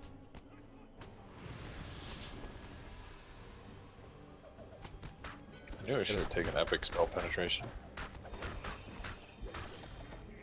Yeah, it's pretty good. Oh, he's out of stun. Got the Infernal Pact. Stun. Dead. Incoming raise. Oh, I failed my use magic device. I rolled a 2. Ah.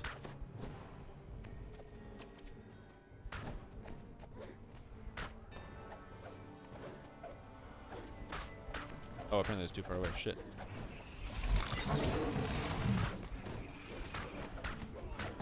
Oh my god, that was scary.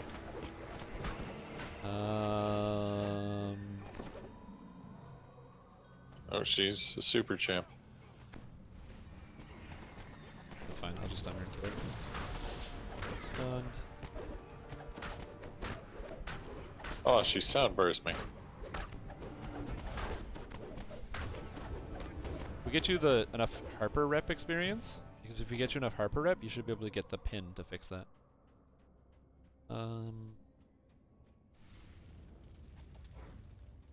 Is the Harper pin a trinket? Its sickly scent assails you.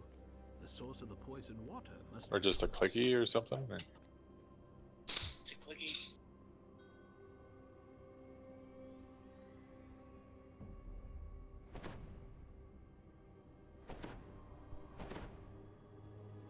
Okay, so if you activate a product key, hold on, Matt Vanguard, are you still here? Confirm that you're still here, because I can actually help you with this. According to this, if you activate a product key, via, yeah, you are still here, cool. If you activate a product key, through the DDO market, or through that you buy in the DDO market, that should actually give you a premium status account, which will let you, or give you access to customer service, I believe.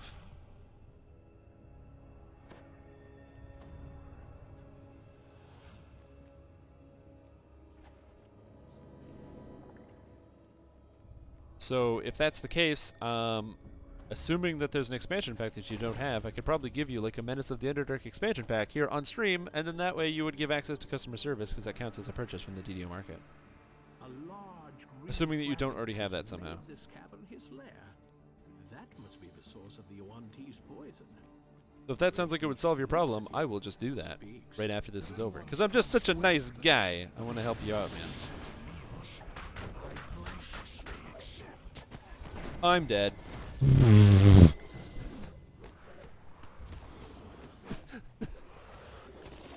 Yeah. So I just need you to confirm for me that you don't have the Menace of the Underdark expansion pack. And if you don't have it, then yeah, absolutely, I will get that for you. Yeah, that guy like super murdered me, so that was game over. Alright.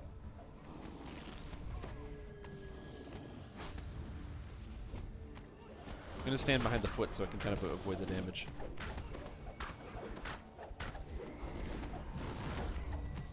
Oh, you have Menace of the Underdark? Oh, damn. Okay. Do you have the Shadowfell one? Oh.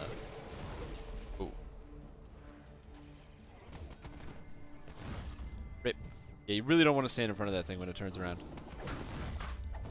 Oh, he's gonna come after me. I'm okay. Hello, dragon. No. Stop shooting acid balls at me. Jerk. He's cursed apparently, though. Kinda interesting. Yeah, I can't tank this. I'm just running around right now. Ah. Hello. Ooh, reactive heal. Oh god, it hurts. I mean, I'll try to tank it, but I'm just saying it's probably not gonna work. Oh god. Was that a yes, as in saying you do have the Menace or the Shadowfell expansion pack, or a no, or like a yes, as in you could use the Shadowfell expansion pack? I need a confirmation on that one. Oh, it hurts so bad. Dragon, please stop. No. I'm just gonna tank this right now. I'm literally just standing here blocking. Oh. Oh, you have it? Oh shit. Then I don't know what to tell you.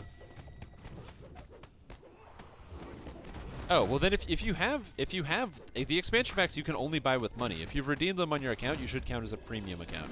I'm dead. Fudge. This guy just doesn't give a shit. He's just all about the murder. You should be premium then. Yeah, if you have the expansion packs, you should be premium then. Because you can't buy them with DDO points. Especially not points that you earn.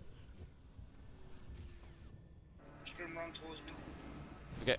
I'll run towards you. Oh, I got the res spell. I got raised.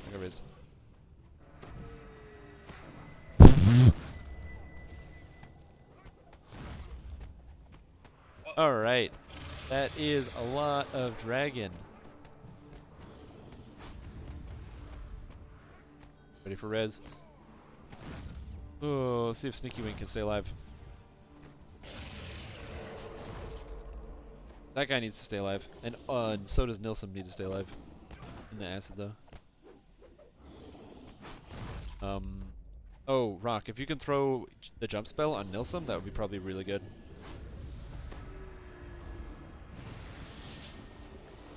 Okay. Oh, Sneaky Wing's dead. Careful, he's gonna turn around.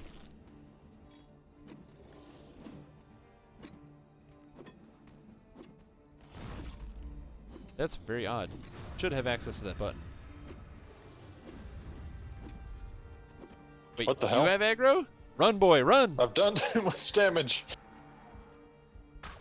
Oh, he's turning around. Oh, is he? Oh, I don't know. Ooh. Pounced. Ow.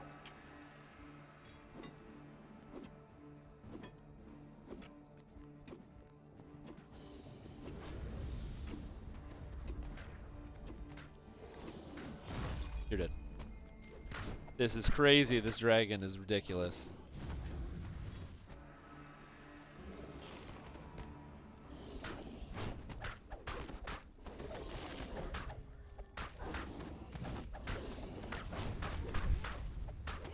He's under 30%. Executes up. Oh, he's turned around. I'm dead. No, I lived. Yes, I jumped out of the way. I really gotta get up our cleric though. No, bad dragon.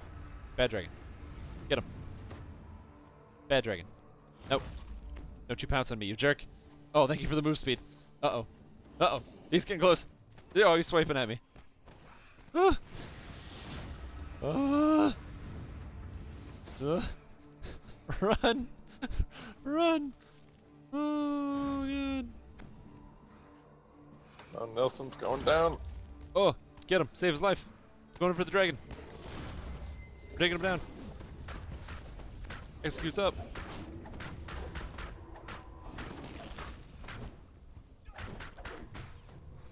Oh, we got knocked down. Oh, dragon buffet. Oh, I'm dead. Oh. I said buffet instead of buffet, but whatever. Nilsum's out of mana. Oh, don't die. Go, team. Get him. Get the dragon. Yo. I don't know if I can catch a sneaky raise. Oh, he's almost dead. He's almost dead. Go, team. Sneaky. He's alive. Yeah. Got him. Great shrine. Alright, that was cool. That was a fun fight. Man, when that dragon all of a sudden just like realized like, oh man, the only person that's been hitting me the whole time that hasn't died yet is this wizard. And then pounces halfway across the room and gets you. Oh man. Ooh, flawless green dragon scale. Oh, nice. Congrats. What do you use those to make? Green dragon armor. Okay. You have to cap out your rep with the what do you call it? The purple dragon knights. Which, if we finish off this quest chain at some point later, you pretty much will.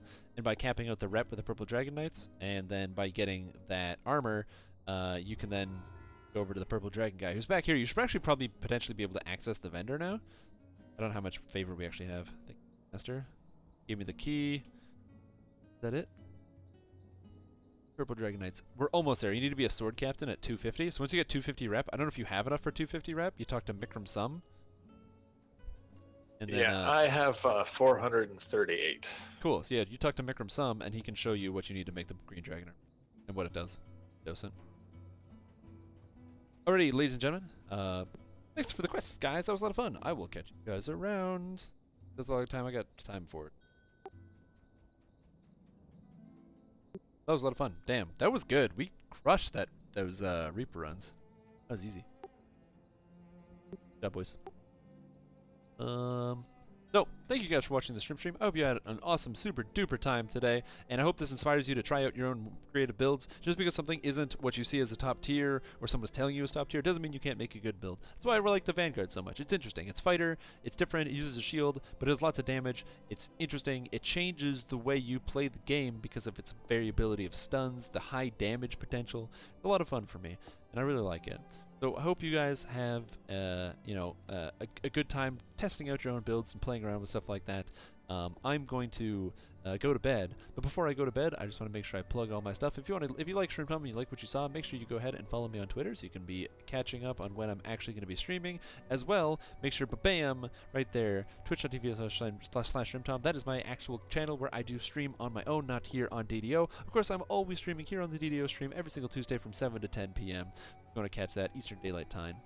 So, thank you guys for watching. I hope every single person has had an absolutely magical, wonderful day. And I'm going to go to bed. Tired. So, have a great night, everybody, and I will catch you around. Yeah.